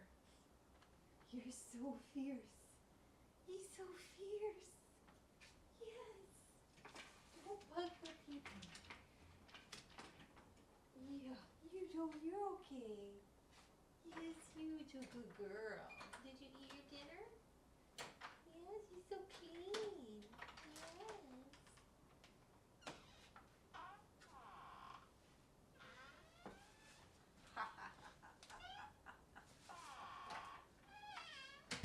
No, it's not for you. No. Damn it. Did you see her like take a sniff? Okay, I'm gonna go live on Instagram again because it just was like a fun way to get people to come over to YouTube. And we got our order from Churros Locos. Right? Anyway, we're gonna eat some churros. I love it. It's late. It's 6:10. It's time for a sweet treat. It's time for a sweet treat. I'm live on YouTube. I'm still live. I go live for hours. 3 hours. I don't know what sauce is what. I got churros. I've been taking dabs. So obviously it's time for some snacks. We've been learning about soil. Okay, so one of these is dulce de leche. One of these is Nutella. What is going on here? And this is a plain churro. So let's start with their plain churro. And I want to say, like, when I judge these places, I keep in mind that this is brought to me. So they're never going to be, oh no, this is the Churro Loco. This is definitely the Loco. We're going to start big. Let's go big or let's go motherfucking home. Okay. It's the Churro Loco. Look at that, my friends. I got hot fudge sauce and I got Reese's.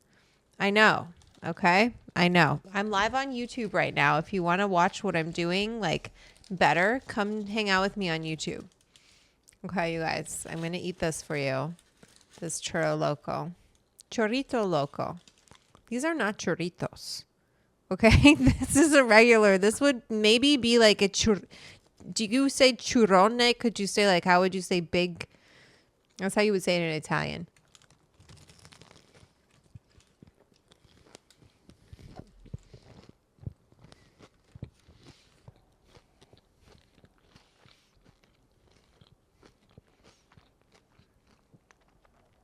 I'm spacing off into the distance. Oh my God. And I got Reese's on top. And they're all a little melty. Get the fuck out of here, man. Chorrito Loco. I love it.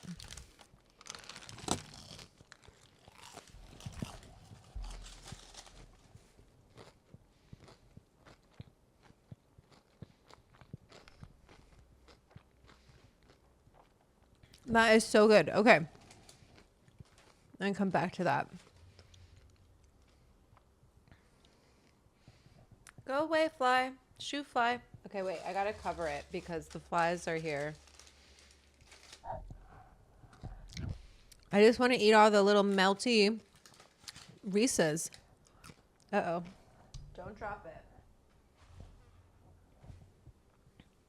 Little doggies. Get out of here, fly. See? You got to cover it. You got to cover it. Okay, we tried that churro. I'll come back to it later when you're not watching me. Don't look at me when I eat that churro. It is loco. It's loco. And you can get whatever kind of toppings you want on it. Like you can go really loco. I didn't get anything savory, but then I got plain churros because I just wanted to try. I just wanted to see. Like, I feel like you got to have like a base, right? Like you got to have a base. You got to start with the most plain. Okay. And then this is the dulce de leche. So this is caramel.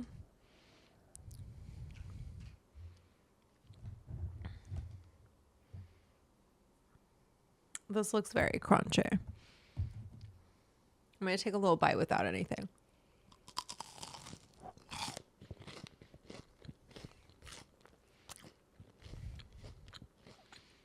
Oh my God.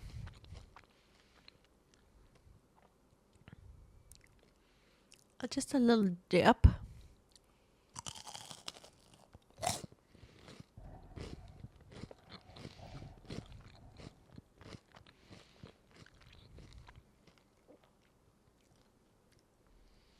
The people on Instagram don't even know what they're missing because they don't hear the mic. You know, this mic is not close to my mouth.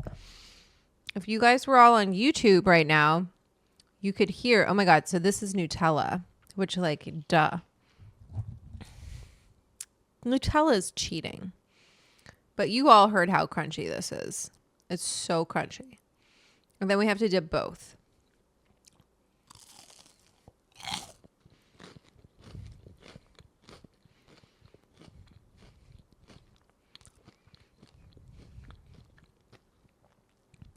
I think I prefer. I mean, it doesn't need anything. If I'm being really honest, it needs nothing. But I prefer the dulce de leche. Mm-hmm.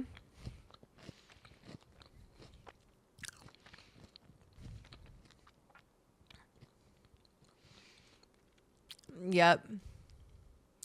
I know I'm double dipping. It doesn't matter. It's just me. Mm-hmm.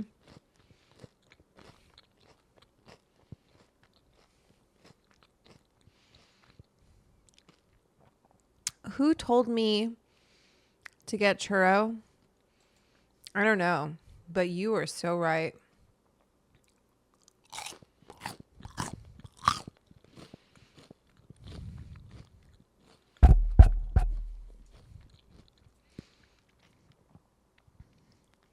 I got 4 of them.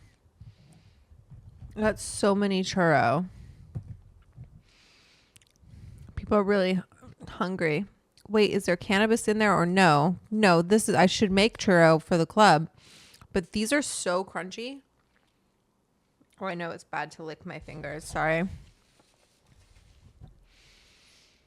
I want to try for science. I need to try for science purposes, both a mixture of, because I didn't do this. You guys, I didn't do this before. Of Nutella and the dulce de leche together.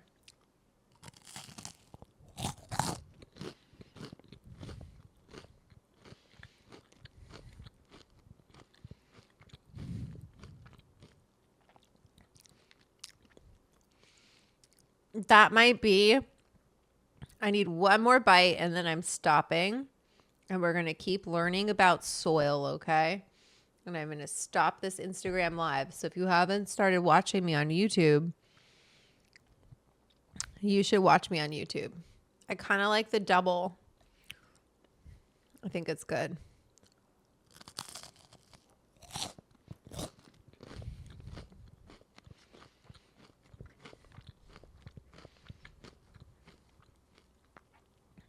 These are so ridiculous.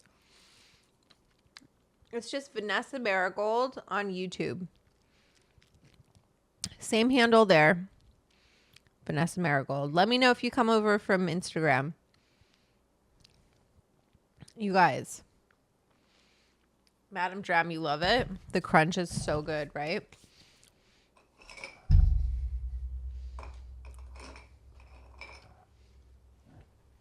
Put a little heart.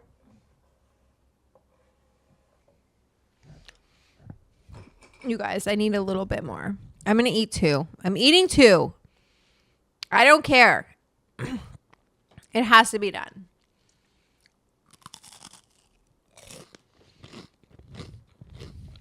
They're too crunchy.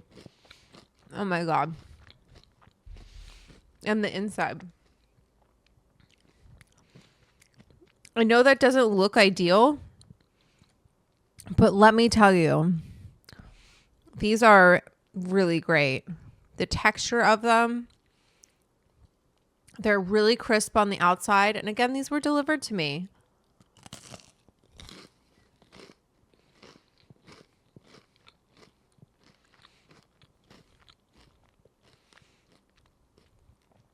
It's 6:20 on a Wednesday. I don't know what their hours are either, right? Are they closing soon? They don't taste like they were fried in bad oil, like old oil, at all.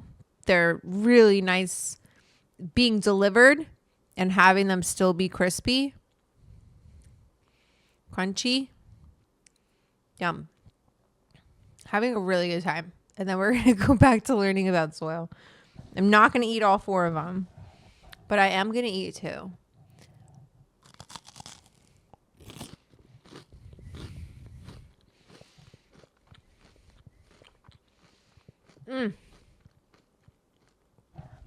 The final dip.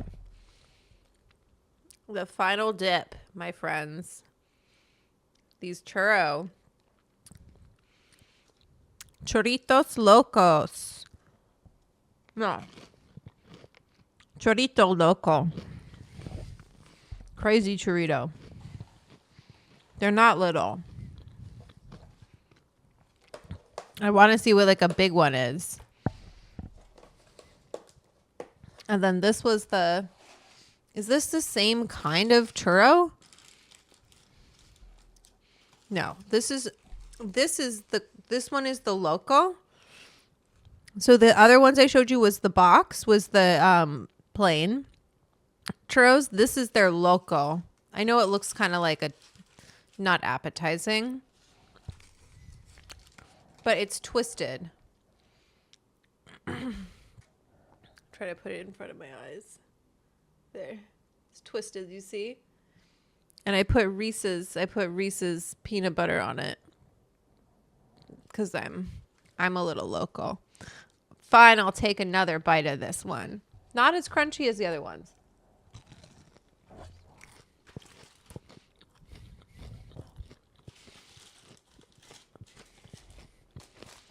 No.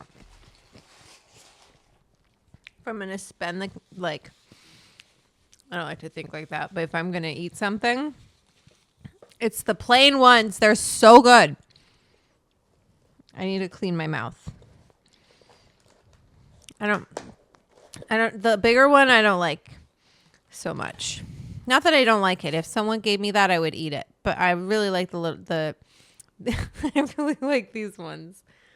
I'm not eating the whole one. Okay, look at that. Look at that. Maybe it's a chorrito because it's like skinny. It is a little narrow. Right? Anyway.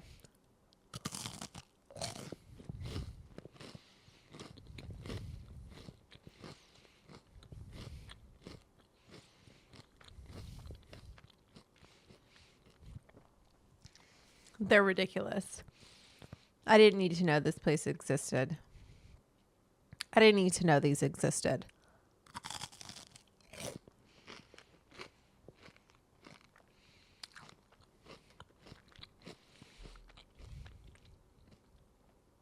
Yes, if I could get ice cream, it would be great. And they had ice cream stuff. I just didn't want to get ice cream delivered.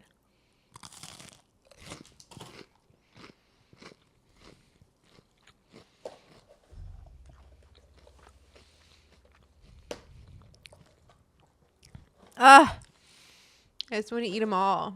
Okay. Control yourself. Put it away. Wonderful. Really great. What a nice sweet treat. Really hit the spot. Now I have Nutella. I love it. Let's keep learning. Sometimes you should do churros and ice cream as an infused kitchen. For the kitchen sesh, yeah, we can do churros. We could do a churro ice cream sandwich. We could do that. That was so good. I need a second.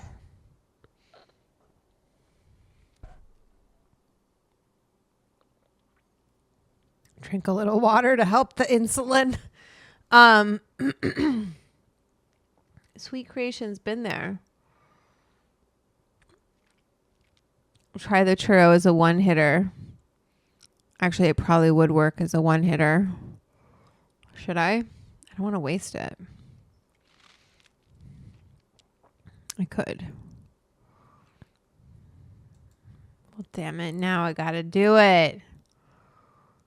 Okay, I'll just the half. So we'll take it and we will make a churro chillum.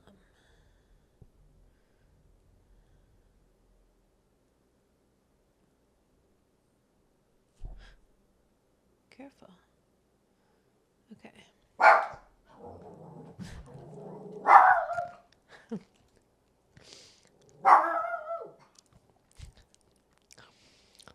And then I would go back through. Bye-bye. Ooh. Okay.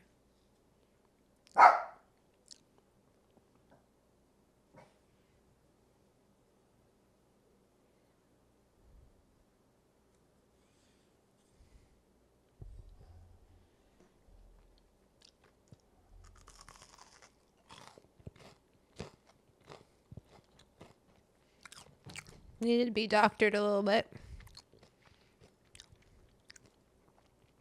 Actually, it did. Okay, and then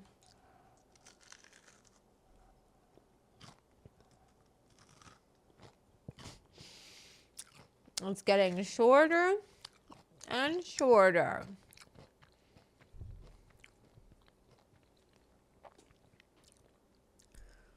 Come on. I just don't want to inhale dough.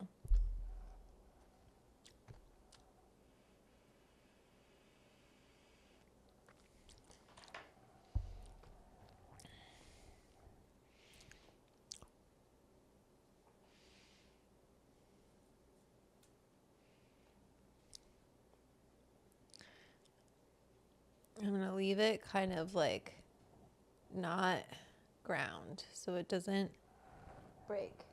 Bonbon, get out of here. It's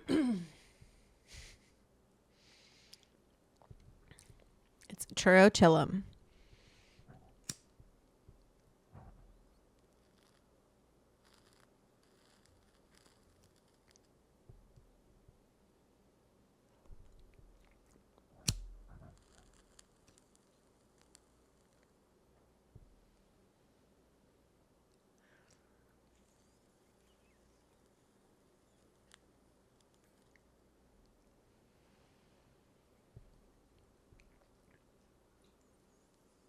Okay?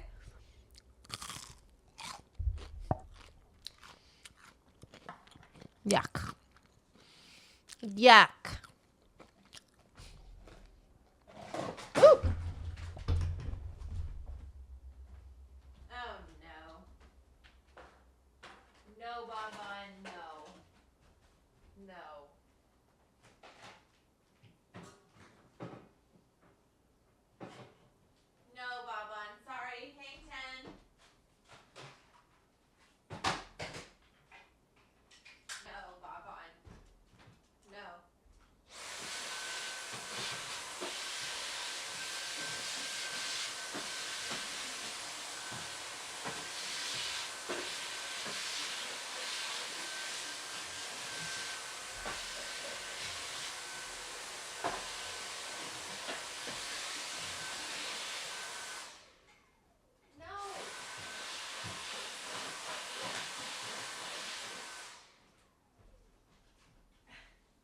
right, I'm back. We did it. Bonbon is trying to lick cinnamon sugar off the ground. Smoking cinnamon isn't a good idea. No, it's not. That was a bad idea. I was thinking about that while I was smoking it. I was like, wait a second. But here I am. Here I am. Noah's Sweet Creation. What invite? Did I miss an invite? Bong rip. Nice.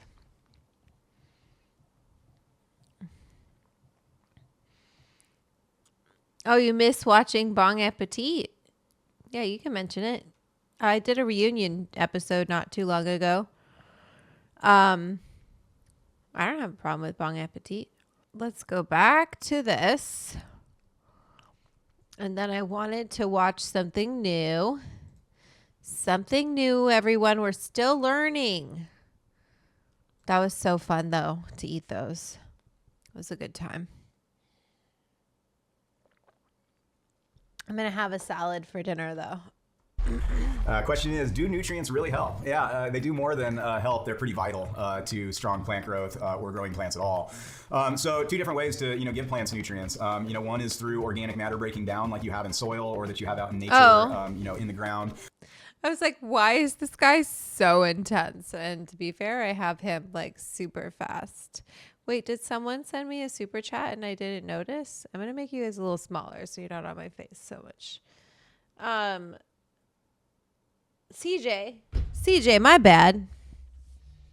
I almost missed you. Let's go back to purple.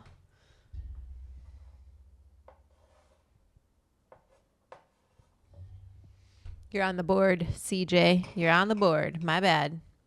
Almost missed ya. He's on the board. Everybody, let's calm down. Or it's adding nutrients in when you're doing things such as hydroponics. But nutrients are 100% essential to plant growth. You cannot grow a plant without them. They need a balanced diet of all the micro and macro nutrients. And so they're not only do they help, but they are absolutely essential to plant growth. Wow.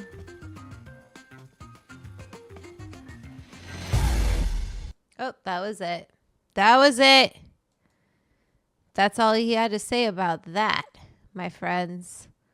Good to know. Let me see what this is.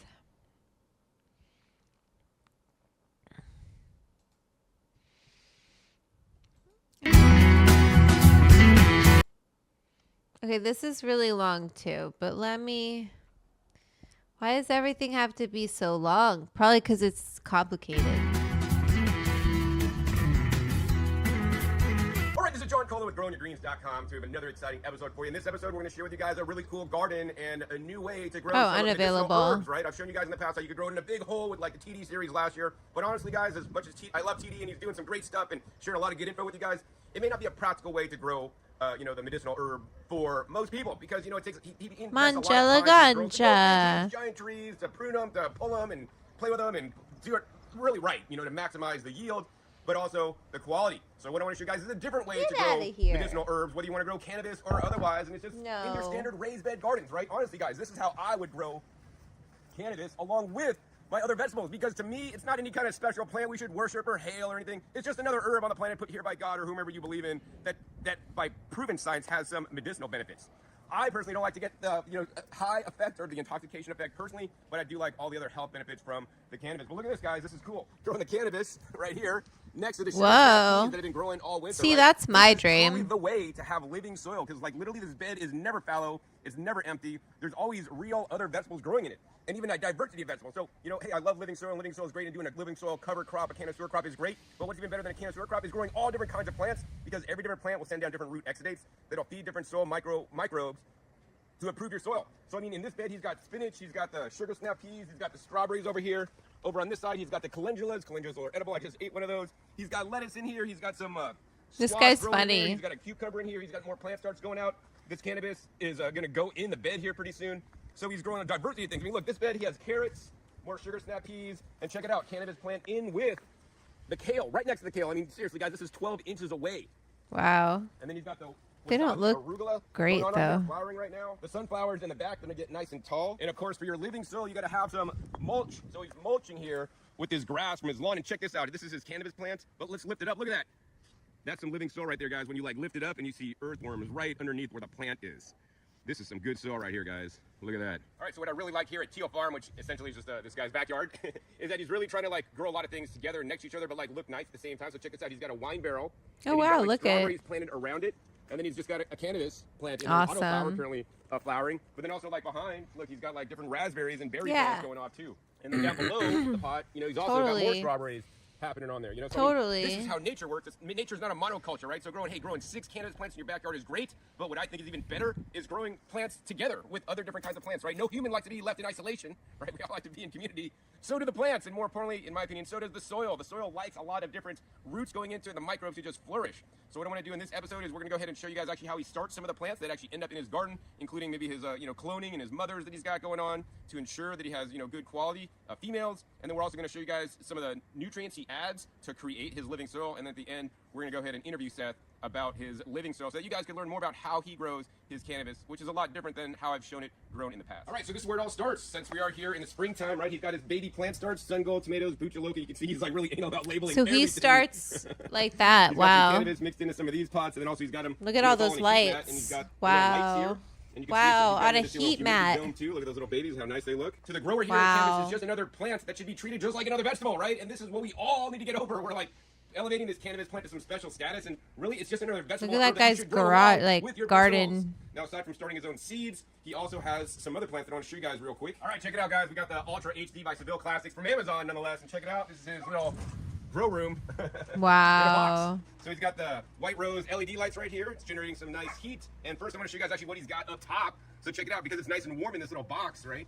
He's got little seedlings going, lupins, and different kind of vegetables. Here's some super hot peppers right there going on. He's also got some blue lights here. These are like bug lights for like fungus gnats and different bugs. He's got 2 different kind of catchers. The main thing on these catchers, I was actually just researching this a while back, that like you need to have the right nanometer of light, right? A lot of these things are like bogus because they don't have the right nanometer for the bug that you want to attract. Wow. But going right down, nice and bright. He has a dehumidifier in here should he need it. He's growing in these air prune pots that he likes a lot because they just basically auto prune and get some nicer root growth in there. Of course, he's got the standard fabric pots going on. He's got some vegetables down in here as well. But basically, these are his mothers that he's grown out that he'll take clones of, so he can have the same. Wow. He's got a lot of cool stuff on here. Look at this. This is actually called Freak Show Fern Cannabis. I really love how the leaves look. I want to actually use these in salad. So what? I'm looking forward to how these are going to grow out in the future. But basically, he comes in here and he'll just prune off any large leaves on the bottom. So we're just going to go ahead and clip one off. Check it out. And you know what? How he uses his leaves, actually, he puts his leaves on the top of the soil to like act as a mulch. So he mulches his cannabis plants with the leaves. That being said, I don't know that I'd waste valuable cannabis leaves on mulching it because I'd rather eat it. And I want to encourage you guys, add some cannabis leaves when you're pruning them off to your salads, right? You don't have to make a salad out of cannabis leaves. We'll put a couple leaves in your salad, right? He's growing cannabis next to his lettuce. You could harvest lettuce, have a salad from lettuce, and have a half dozen or a dozen cannabis leaves mixed into the salad, chop up and eat them so you guys can get the health benefits by not smoking it, right? That's what I really advocate for on my channel, guys. Cannabis is much more than just smoking it to get its intoxicating effects. Yeah. It's got cannabinoids, terpenes, different kinds of phytochemicals and phytonutrients, vitamins and minerals, much like any other plant, as well as lots of documented science on its healing benefits. I love the compactness and just tautness of these plants. I mean, these are some nice, this is like a little tree, or this thing is so firm, it's totally insane. I bet. I love how he's they look these like bonsai. bonsai. How he wants them. And check this out, guys. He's got the micro irrigation going on here with all this drip tubing. He really gets into this stuff, man. This is all right, most important thing, much like you guys need to do with your vegetables, you guys need to harden off your plants. So don't just like take this plant that's pretty much ready to go out and get planted in the garden once the weather has warmed up appropriately. You know, it's like late April right now. It's May as we film this right now. So you can't just put it out and put it in the ground. You want to harden your plants off. So basically, once it's to size inside the garage, he'll take it outside and he'll bring it outside and he'll just leave it outside in the garden in its pot for a couple hours each day for several days in a row, including making sure it gets some nighttime activity when it gets the cold, because living inside a box in a garage where it's nice and warm, right? This plant hasn't experienced the weather, the real sun. So much like with vegetables, you guys need to harden your plants off. It's super important because you could lose them if you don't do this. And a lot of noobs just like, oh, I grow it inside, it's been growing so good, I put it outside and it died. What happened? It didn't harden it off, guys. All right, so I want to share with you guys a few things here in the garden. So he's hardening off some of his cannabis plant here and some other vegetables. But check this out, guys. Like, this cannabis is still pretty limp, right? And it was falling over. So what he did was something I've never seen before. He took a pipe cleaner, right? And he just stuck it in the ground, and he uses it basically as a stake that he could then wrap around the stem of the cannabis, or any vegetable for that matter, to keep it upright. So that's totally ingenious. Now, the other thing I want to let you guys know about is his beds, right? So one of the premises for living soil is that to have a living soil, you gotta have at least 30 gallons worth of soil. So whether you're having a big fabric pot or digging into the ground, a little 30-gallon space, you could actually put in good soil and enrich and build the soil over time, right? So he came into this house and it had these raised beds that were super tiny. So he basically got some more wood, and he basically built on top of it to basically extend them up higher to create more of a soil volume inside there, you know, because 30 gallons is the minimum, but the more the merrier, right? You want to have a soil party going on, you know, and if you're having a party in your house, you got a 10 by 10 room, you can't fit too many people in the party. The larger your house, the bigger the party, right? That's what he's doing with the soil here. More soil, more bacteria, more partying happening in the soil, right? Right. And this is how he makes his living soil happen, right? Check it out. He's filled it up with some good soil, and then he mulches really nicely. He's mixed in, you know, pesticide, herbicide-free straw with his grass clippings from right next door, right? So it didn't have to move that far. And check this out. We're just going to move it to the side. And look at that. There's a worm right there. There's a worm right there, right? There's more worms in this soil than I've seen. There's another worm right there. There's more worms in this. Oh, there's another worm I just touched. There's 2 worms Using right there. grass There's more worms clippings. and That's shell surprising. casings than I've seen at any other garden or farm I've visited to date. So this is impressive. The techniques he uses. Let's cover this back up. Keep the worms happy. But check this out in the middle here. He basically just takes his lettuce when the leaves go bad, and he'll just drop them in there and mix it in, so you guys can see there's like lettuce leaves. So this is like a totally unique and different way of mulching things. And look, he's got, you know, plants coming up right in between the mulching. When he's ready to plant, he'll just move this stuff aside and plant right in the living soil. This is nice and moist. And look, more worms. I just moved that, and like there's 2 worms right. There's 3 worms right there. You don't have to look very far for the worms. That's definitely one good sign that you got some living soil. If you ever want to go fishing, every time you move the soil away, right? And check this out. He's got lettuce planted here, and he just planted a sun gold right in between there. I love the nice lettuce. protected area for the sun gold to grow. I mean, today happens to be a colder day. The sun's not out, and it's probably going to rain tomorrow. But yeah, I really love how he basically just interplants things really so close, all next to each other. Right? This is the future of gardening and farming, right? It's basically having a little vegetable companion forest farming. So now I want to go over with you guys actually how he builds some of this living soil and what's the specific soil recipe he uses to create some amazing soil. All right, so now I want to show you guys actually where the living soil starts here, because he's told me, like, John, I didn't bring in bagged soil by any large stretch to fill up my beds. I basically just made it all on site, and I've been slowly adding it to my beds to raise up the levels over time. So that to me is really impressive, because I just bring in soil. I don't have the time or the patience to make all my soil, although I do make a lot of compost that I add to my beds every single year. So I want to show you guys this setup here. This is a little composter that he got from Amazon, which basically you kind of put together and build. He had to stabilize it with some extra little poles here. And you look at the back here, he's got this big bin. So this is basically just a compost. So he's got leaves from his trees. He collects leaves in the neighborhood. Rats. And then mostly he's using shredded cardboard when his wife buys stuff and he buys stuff from Amazon and whatnot. I personally would shred the cardboard down to a little smaller consistency, because to me this is still too large. It'll take a lot longer to break down. But obviously it's doing really good for him. So what he does is he'll basically take his greens and he'll like put it in here, such as like, you know, his roses here are greens. And then he'll just take a shit ton of cardboard and then cover them up, right? And just totally covered up. He's got a compost thermometer here to make sure things are happening right. And then when he's ready to harvest, right, this little box here has these little doors on the bottom. To me, this looks like some hokey-ass Chinese stuff. But man, this thing is holding together. It's got nice aeration vents, right? And check this out, right? This stuff really works. We're going to pull this up. Look at that. Underneath here, dude, the worms are coming out. When he wants soil, he just comes to here. And this is better soil than money could buy. You can't buy soil this good with this many worms in it, man. I want to take some of this soil home. Dude, look. Worm, worm, worm, worm. And look in there, there's tons of worms just going to town. Yeah, that's how mine was. This is truly the ultimate living soil, because not only does he take this soil, but he'll put some amendments in it and do other practices to make the soil even more living than it is coming right out of this composter. This is what we should all aspire to, is to make all the compost we need to use on site instead of bringing it in. I know a lot of you guys aren't there yet. I'm not even there, but he's doing it and he's making it happen. So that's really cool. So next I want to show you guys actually what he adds to the soil and other amendments and other practices he does to create some amazing living soil to grow his cannabis as well as his vegetables. All right, so another big component of creating a living soil is having some compost tea, and Boogie Brew is a living soil fuel of choice, according to Josh and Seth here, and that's what he's brewing here in this 5-gallon bucket. He's got this casting for growth aerator there, which is interesting because it basically uses like the tubing that is usually is basically like a sponge thing, and it basically just, he pumps air through it and it just bubbles on out. He's gonna have a weight on it to kind of keep it under the soil. And the cool thing about this setup, guys, check this out. Wow, that's for his compost tea. Solar panel on top of wow. Right now it's only running at 25% because it's not that sunny of a day, but on a sunny day he could crank it up to 100% and make a lot more volume of air bubbles, and you could argue more air is better or less air. Right, Fraggle Rock? Hey, it's you gotta aerate really... it somehow, and I would generally say more air, and I would have more air than this pump is currently putting out on this shady day. However, this is what Seth does, and by the results he's getting, it looks like it's working to me. Could it work better if you put more aerated? we don't know. We'll have to test that one. This now, guy's setup, funny. you guys can see he's got an empty bucket here, which is water in it, and he's got a really cool setup here. So this is basically how he distributes his compost tea. Super simple, super easy. This rock on here is just to keep this weighted down, and this is just this little sediment filter. This is a siphon. Wow. So literally, this is just a little filter so that particulate doesn't go in there. When he turns his water hose on, and of course he's filtering his water through the Boogie Blue Plus water filter, another very important component for living soil. You don't want to make and invest in your living soil and then kill your soil because you're using city water that has chlorine in it that is designed to kill the microbes, right? So he's filtering the water.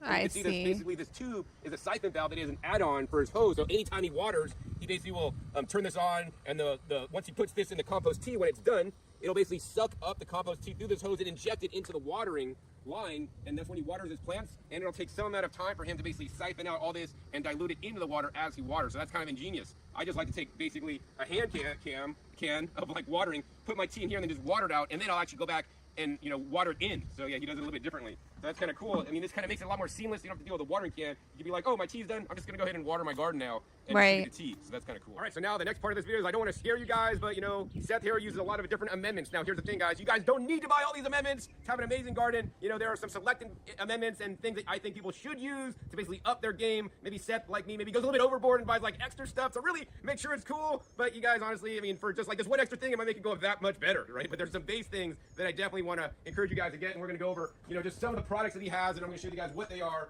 and why they may be important for you. So over on this side of the table, we've got a lot of the products from the Boogie Brew Company, one of my favorite companies, and I've set up a special discount code. You guys can use it, Boogie Brew. It is boogiebrew.net/GYG to get the John Kohler Growing Your Greens hookup prices that I've negotiated with the Boogie Brew team to get you guys the best prices on some of these very products. Of course, Seth uses the Insect Brass. This is the 3-in-1 Omri listed down to earth, good for adding some nutrients to the soil, but also help to prevent the pests. Of course, he's also got the Boogie Humus, which is a product I like. Actually, this latest Boogie Humus is really nice, rich, and black. The best shipment they've ever got, in my opinion. He's also got the Caliwana castings, and this is the Boogie Brew castings that are some of the best castings in the market for sure. He's also got the Boogie Brew compost tea. This is your base, guys. If you guys don't buy anything else on this table, you guys got to get the Boogie Brew compost, right? And if you guys are so cheap you don't want to buy the Boogie Brew compost, that's all right. Josh is cool, the owner of Boogie Brew. I made a video with him. I'll post a link down below where he shares his open source compost tea recipe. Now, he's always tweaking that and improving it and making it better all the time, but that gives you the basis of what you guys need to source and all the ingredients you need to buy separately to make something like he makes in the Boogie Brew compost tea. I don't want to go out and have to reinvent the wheel and play with compost teas and buy all the ingredients and put it together. So I personally use the Boogie Brew compost tea myself. If you're a heavy user like I am, you want to get the Boogie Brew Black Ops box. And that's when you get the private label stuff or the unlabeled stuff because he sells it in bulk and it's a lot cheaper. All right, so other products that he uses here is the Boogie Black. Now this stuff is no longer available. This is a collector's item but hopefully it's going to come back pretty soon. And then also we got things like the water soluble amino acid powder. So this is like the soy aminos you guys can add to your garden. Of course, soy aminos, what I personally use myself, and this is what, Okay, so this is all the stuff he's selling. You've got to get this stuff minimally. I mean, this is the other thing on the table that I recommend above all else. Probably, I'd say after the compost tea. Josh might say, get this before you even get the compost tea. This is the pure protein, the fish hydrolysate. This stuff will make a huge difference in your garden, guys. Like, I always use it in the springtime right after I plant my transplants, and maybe every few weeks as a foiler and soil drench, and it makes my plants go crazy. Of course, I got it. Different products, including a soluble seaweed powder. Soluble powders are easier to ship, and this one was purchased from Amazon. He purchased a lot of stuff from Amazon. Of course, he's got the Dakota Rev organic growth stimulant. This is new for this year. He hasn't even used this yet. He's got the mustard seed meal. This may be good for like fungus nests, even outbreak, along with other different natural remediation methods.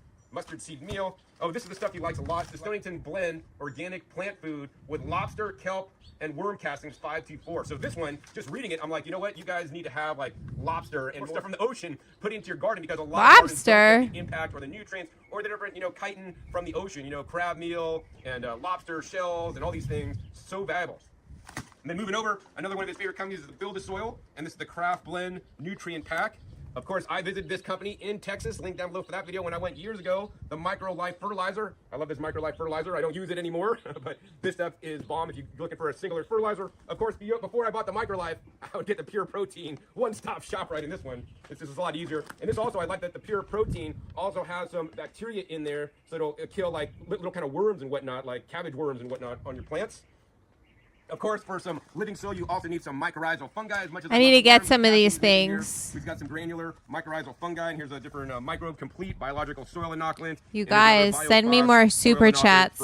Root-wise as well. And then, you know, Seth is like, dude, if you got to buy a bag soil, this is like the best soil. You can do your whole grow, which is this soil. And this is the artisanal living soil blend 3.0 recipe. This stuff got a lot of things in there. This is some of the best stuff. 3.0 compost. Hey, I use that stuff myself. You get that build a soil. Everyone's talking about this. Build a soil. Big trace minerals with humic acid. Anyways, there's a lot of stuff in this, guys. And here's the thing. As much as the soil may be some of the best stuff out there to grow your plants, the issue I have with it is that you gotta be shipped to you, right? My goal is to make and buy all the amendments that they put in here and then add it to your own compost or local compost that you find on site to basically make your own soil so that you have to ship soil all over the country as good as any soil is. And if you guys want to make your own good soil, you know, something else you guys should use is the hemp protein powder, this raw ingredient. This is a new product that is not really talked about using in living soil blends, but I'll be sure to have another video with actually Josh and Seth coming up on my channel, so make sure you click the subscribe button right down below, where we're going to talk a lot more about this hemp protein powder build a to soil, make your soil even better. And the other thing that I want to talk to you guys about is, like, you know, Seth doesn't just feed his worms just the regular compost that he's making. He also went out of his way to buy, I think probably from Amazon once again, a special worm chow. Now, he bought this worm chow, and he kind of felt scammed everybody. He's like, this is not the best worm chow, and he's hoping that some company will come out with a worm chow. I mean, the thing is this, right? Your worm castings are only as good as what the worms are eating. And yes, his worms are eating some really good food here, the carbon and all this stuff. But the challenge is you could add things into the compost to feed your worms to basically take it up to the next level. That's what they do at places like OGS. Link down below to that video so you guys can see what they feed their worms, right? And I think a company should come together with a mix, a natural mix, including crab and kelp and oyster shell meal and all different kinds of that's foods enough of this guy. This is the Build a Soil 10x10, episode 3. I wanted to discuss this quadrant 2 with you.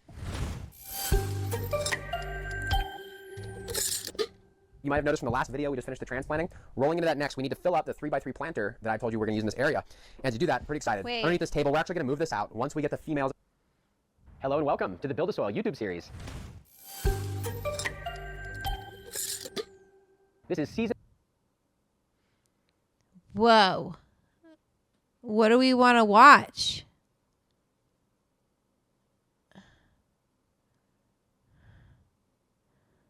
Starting sowing seeds, soil feeding schedule,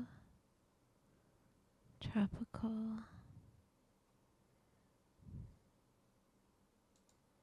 Thanks, Liberty. Followed. Cool. I ended up using my local mom and pop garden shop keeps in stock, especially for same day dates. Got it. For indoor growing, worm farming, aloe cloning. Sour smoke. 10x10. Season 1, 2. Season. I think they mean episode. Or no, maybe it is season 1.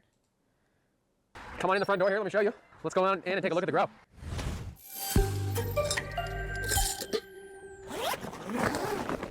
Come on in. Welcome to the Build a Soil 10x10. So just to get to this 10x10 setup where we're doing the videos, it's actually been over 8 years in the making, and it evolved into this warehouse where you see the 10x10 and into a 30x144 greenhouse that we have next door to the property. And we actually sell fresh produce here in the store, and we distribute to a number of restaurants around Colorado. And that's lended us some confidence, right? We know that what we do works, not only with cannabis, Amy. but also with me the to vegetables. eat a little more? And because we have that confidence, because we know we don't need to bring in any chemicals, any pesticides, any GMOs, any of the stuff that they typically say you're going to need, we've proven it from end to end, year to year, back to back, multiple grows. Churro. You don't require that. You can get better quality and you can get all of the yield. And instead of just teaching you a snippet here and there, we want to show you the entire system, because organics and nature take an entire ecosystem. And so that's what we want to show off here. That's why we have the 10x10, and that's where Build a Soil is coming from. We're transparent with our ingredients, and we're actually going to teach you our recipes, how to make them from scratch, so you don't have to buy anything from us. We just want to empower organic growers by providing the best quality products and free education. So if you have a question along the way, make sure to write it down here, because we actually read every single comment on these videos, and it's really important to us because others might benefit from your question. So please don't just skip through, subscribe to these videos, hit the like button, make sure that you're interacting and asking questions. And if you know somebody that would benefit from this, send it to them. You know, when we do this a lot, it's hard to remember what the beginning questions were. We need that. We've got the Gorilla Grow Tent 10x10, and this is their heavy-duty grow tent. With a 10x10, it gives us more ability to instruct. Let me show you the tent. If you look up and around, you can see that it's got all these different poles to hang stuff off of. It's got vents for tubes to come in and out of. It's all ready. And if you look at this area over here, there's a 1-foot divider. You can actually set up your tent to be right here at this height by dropping this down, but it comes with the extra 1-foot extension and an extra 1-foot piece of pole. And so you can make it a foot taller. They actually sell a 2-foot extension kit, and you can make it 2 feet taller. And so there's a lot of flexibility with this tent depending on what you're doing, what kind of grow lights. And so that brings me over to the grow lights. I'm gonna grab these glasses. These LEDs are really bright and I want to look at them.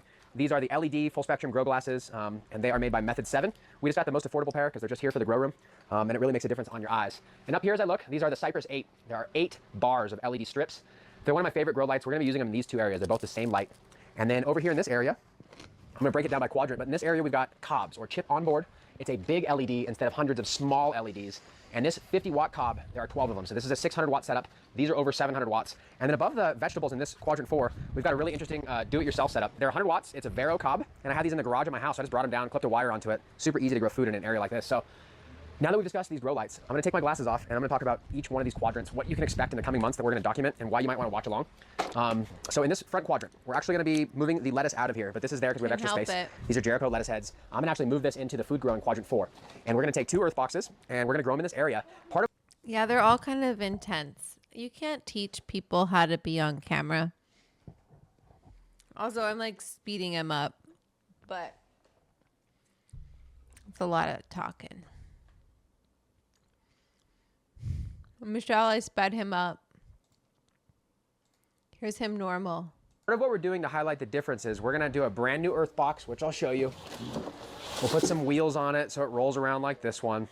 But it's got a special tray that holds the soil and a reservoir below that will hold the water. And what's so unique about this is that means the water roots can go deep and drink pure, clean water, while feeder roots up top are gonna eat the compost and organic amendments we put in here. And in that way, it's a powerhouse. Okay, what, you guys don't like him. Okay, let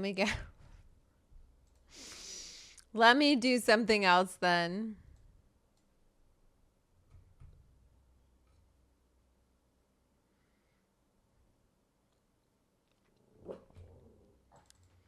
Bonbon, don't get all upset. Don't get all hot and bothered.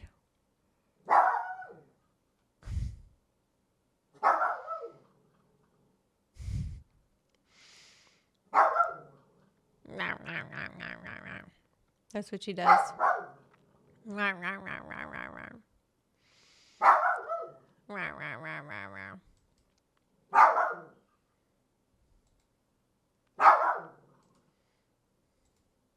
going to see what this is. Oh no, this is that guy. Okay, so then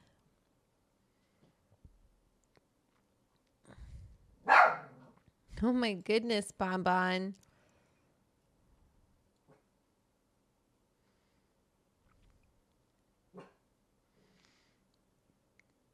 Okay, microbial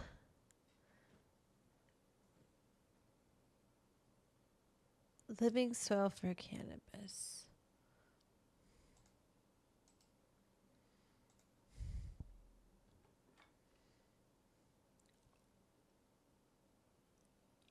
I just want to look at this before. No.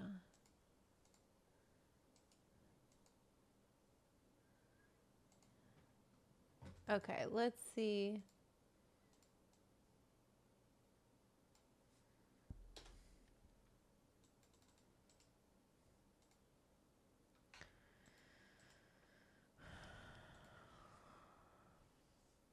I'm going to read to you. This is Dirt Connections, whatever that is. Improving cannabis soil health is essential for growing healthy and robust plants. This article focuses on the significant contributions. Oh, wait, I wanted to ask you one more question. Oops. I want to end the poll. Some of you are paid members. Some of you not paid members. Know what's the club? The club is the Edibles Club. It's my Patreon. The Edibles Club. You should check it out. It's on Patreon. Link is pinned up top. Bonbon says, I'll protect you from the wild mommy. Bonbon is fiercely protective of her home. She does not want anybody coming here that's not supposed to be here. She's not about it. Okay, so let's read about beneficial bacteria, fungi in cannabis soil or in soil in general. These essential microorganisms are essential for it. Okay, this is redundant. So we're already going to not read this.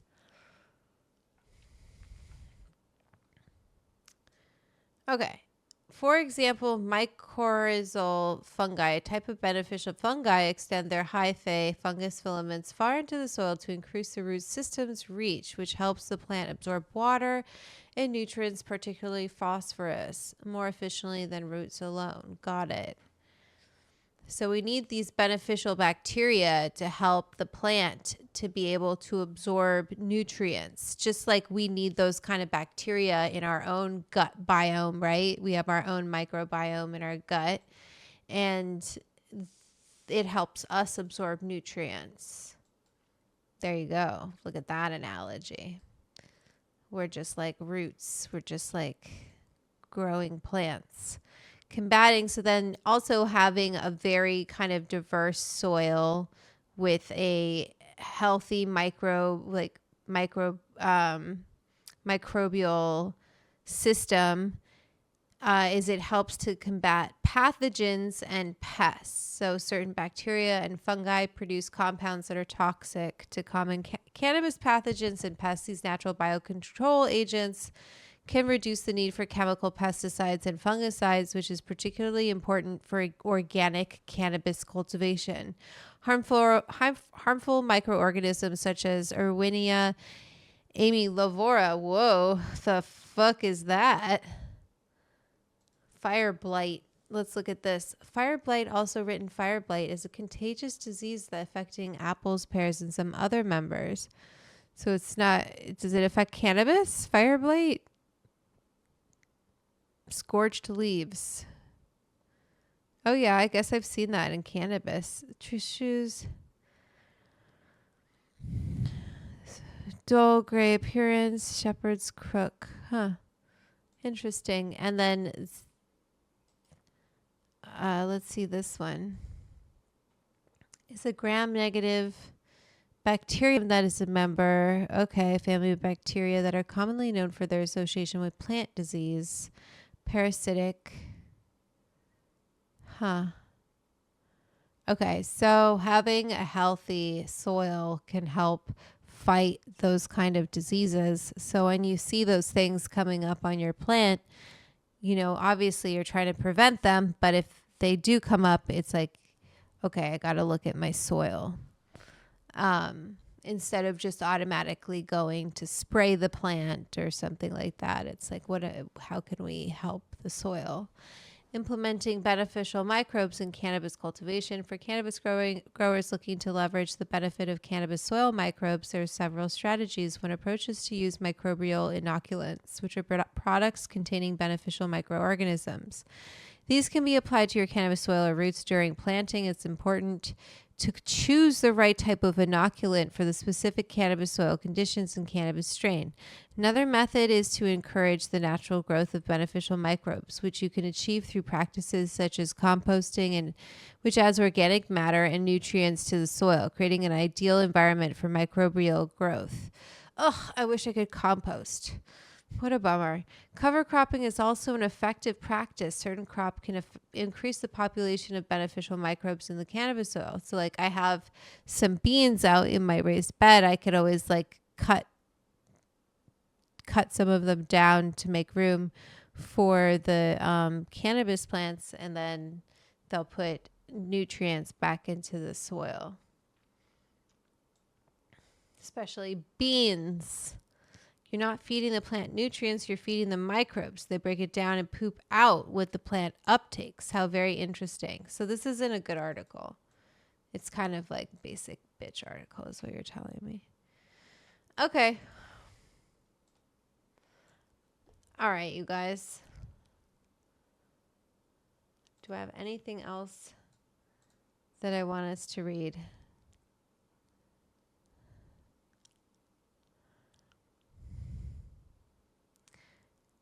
I wanted to learn about, this isn't cannabis, but I just thought this might be interesting. Oops.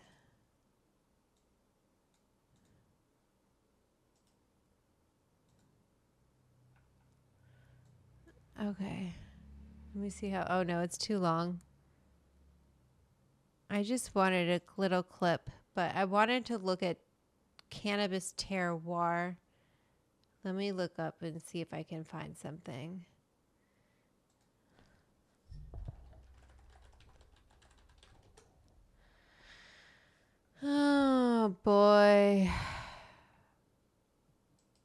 let's watch the Gagier. I was supposed to do something with him up at Cannabis. Here to discuss what is terroir and how it affects the genetic expression of the plant. And today we have Casey O'Neill with us from Happy Day Farms. Hey, Casey. Fun. Hello there. So yeah, let's start at the top. This term, terroir, again, I've been hearing it for just pretty recently now. The last Look at couple those of seasons. cannabis plants. Where did this word come from, and what does it mean? So terroir is an old French word that describes What the all fuck of was the that? as- You guys, what was that? So terroir is an old French. And what does it mean? What is that? Terroir, Where did this word come from, and what Is that a cat? does it mean? Okay. so terroir is whatever. an old French word that describes We're gonna let it all go. of the aspects that go into creating a finished product. Generally, it's associated with wine. Frenchy cannoli, the Frenchie, hashish has R.I.P. been, I think instrumental in sort of making this transition in discussion from terroir as a wine concept to terroir as a cannabis concept. Right. And I think it's an absolute fits like a glove kind of concept. I first heard it from Frenchie myself. So what does it mean then? What is this terroir? So for instance, in describing the terroir of this farm, Happy Day Farms, I would say that we have a south slope. We're located about 20 miles from the coast, which means that we get fairly cool nights. We have very hot days. We don't have much moisture. We are in a location in which because we're on the slope, we get these warm breezes that come caressing up the slope, and so there's a macro sort of climatic part of terroir. There's a microclimate part of terroir, and then there's a soil and cultivation techniques, and then genetics would sort of what I would consider the four like overarching themes. And so for us, what are these four overarching themes? And so for us, the climate is it's very much a Mediterranean climate. Cool and wet in the winter and spring and late fall, but hot and dry for essentially the entire cultivation season from, May onwards through. Anytime you're on camera, you want to cheat out to the camera so we're not looking at the side of your body. I know it feels awkward for people to do that, but it looks better on camera to not see, like we don't see his face, right? So you just cheat out a little bit. You point your chest out, you face out to everybody, and you just have a conversation like that. Through harvest. So we have climate. Climate is a biggie. Microclimate, what are the interplays of and that's why they keep cutting and to air him. movement and moisture content in the air on your Being like that would be okay if their camera, their B cam was on this guy. Their wide is already on this guy. So why is their close-up also on that guy? They needed someone on this guy. specific spot. And so, climate affects the whole area, and then microclimate affects, for instance, a north slope is going to have a dramatically different microclimate than a south slope. All right. So, and then soil is a huge one. And this is one of the things that's really being debated in the cannabis industry right now, because, for instance, if soil is purchased, what type of terroir does that create, and how does that work? Traditionally, terroir is an expression of the native soil, and that for us is a big part of of really working to utilize the native soil that we have here. It was very poor, rocky clay. It was not good to start with, and we've spent a lot of time really building it and putting compost into it. So there's the initial factor of what did you start with, and then there's the question of what'd you add to it. Hearts on the board. And so that the soil, they say feed the soil feeds the plants, and so the soil is going to create certain genetic expressions. And so then, in looking at the genetics, first of all, what are the genetics you're using? And then how do they express themselves? And so for instance, most of what everything we do is seed stock. We start all our own seeds, we save our seeds. And so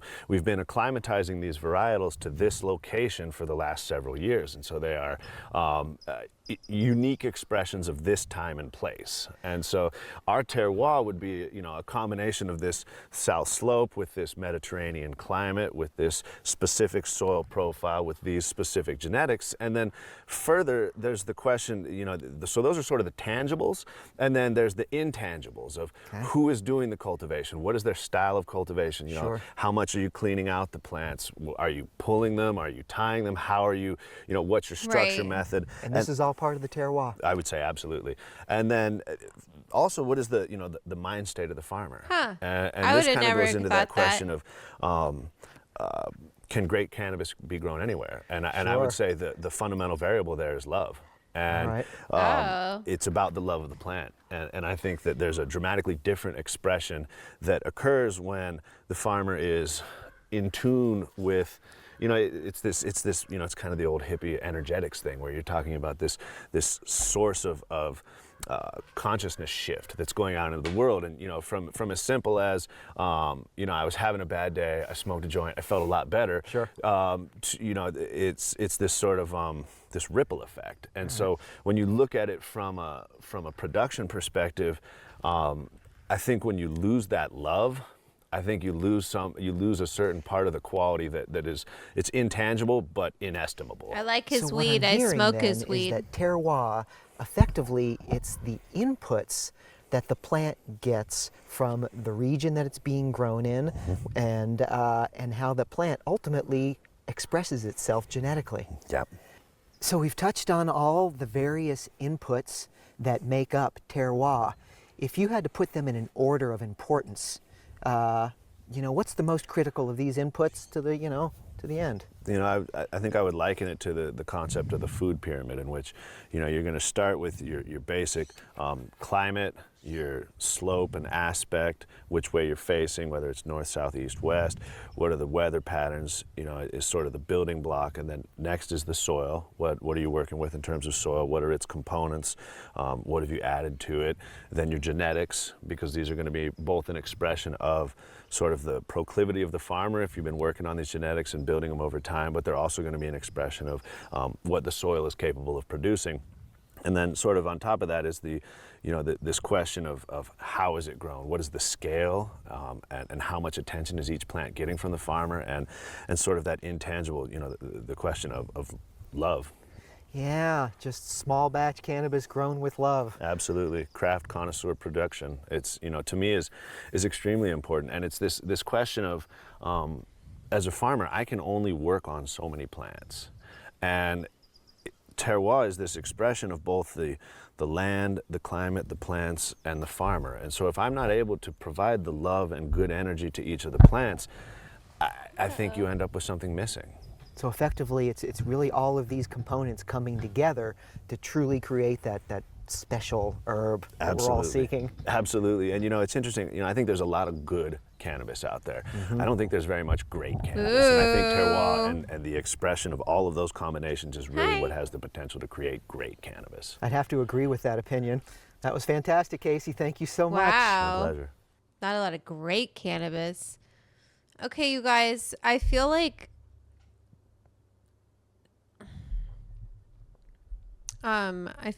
that was very...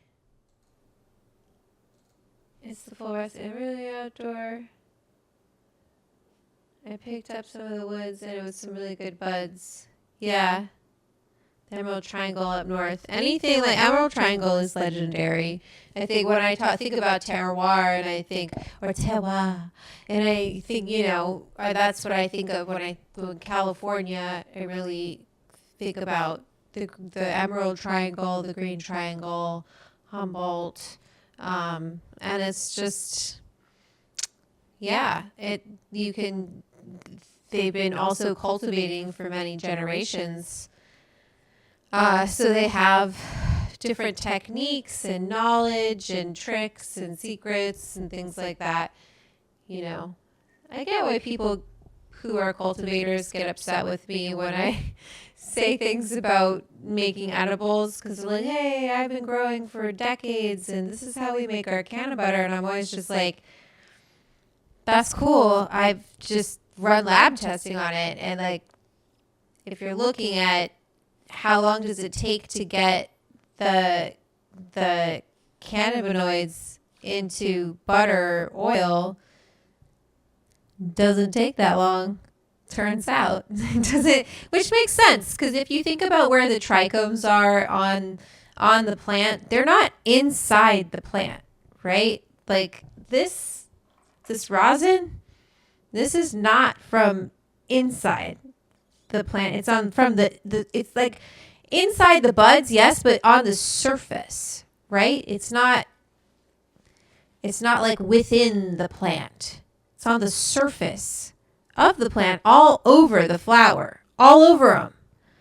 Like the trichomes, little sticky little soldiers filled with resin, right? Filled with this very potent, not at that point, but potentially potent resin. And with rosin, what they do to get it out is they squish it, right? God, this Moroccan peaches smells so good. They squish it out. And so it's kind of like olive oil. I think of it like the olive oil of cannabis, except for, the oil in olives is inside the olive. But anyway, so when you think about it that way, and you think about how hash makers make hash, it's not like this long, it's not about the amount of time that they spend stirring the hash as much as it's about temperature and how much they agitate and stir it to get the trichomes off. With cooking, we're doing other things, like when we're making canna butter, we're using warm butter to melt everything. And so stirring helps that process, helps melt everything off of the flour. And obviously if you're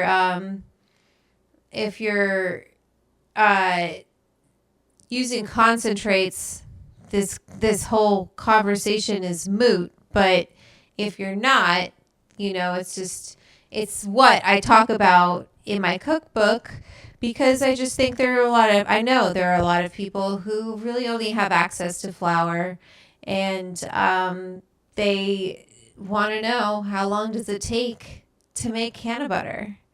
And I'm here to say, it doesn't take very long. It doesn't have to, and it's fun. So if you haven't gotten my cookbook, I just want to drop that link really quickly for all of you. Let me put that up.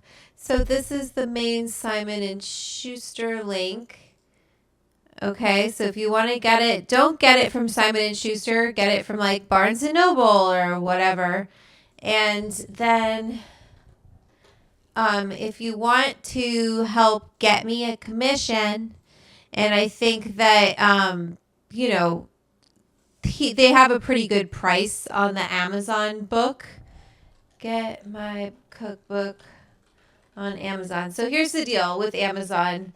I know what you're thinking, but I do get a commission. So I didn't know if he was going to allow that, if Amazon would allow authors to also get a commission on their book, if they're like, if they're the author and they've got an Amazon storefront, can you get a commission? Turns out you fucking can. So when people ask me what is the way that I make the most money from my book at this point, until I start selling it myself, which I'm really only going to do that at like festivals and events, because I don't like shipping things. It's a whole thing to ship things, it's a lot to do. I need to take a boop before we go.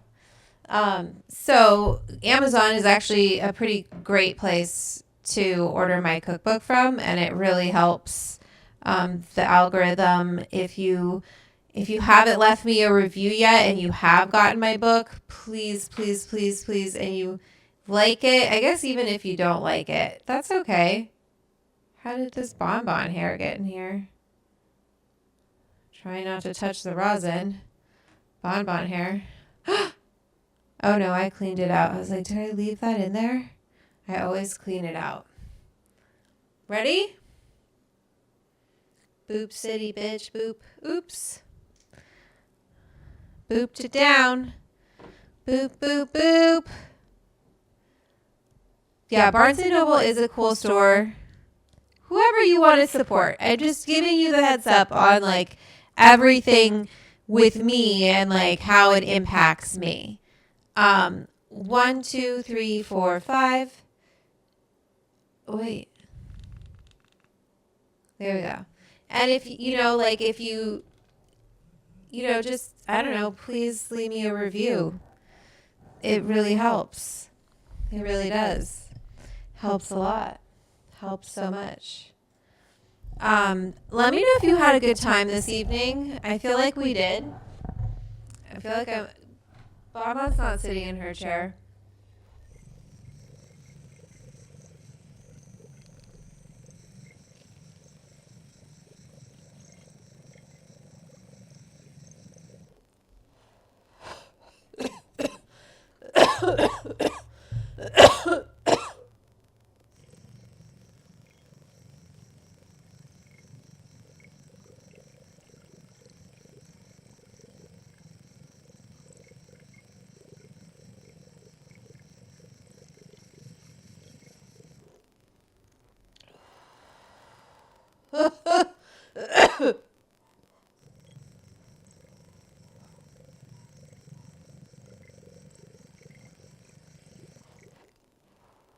I love all you. I'm going to roll the credits.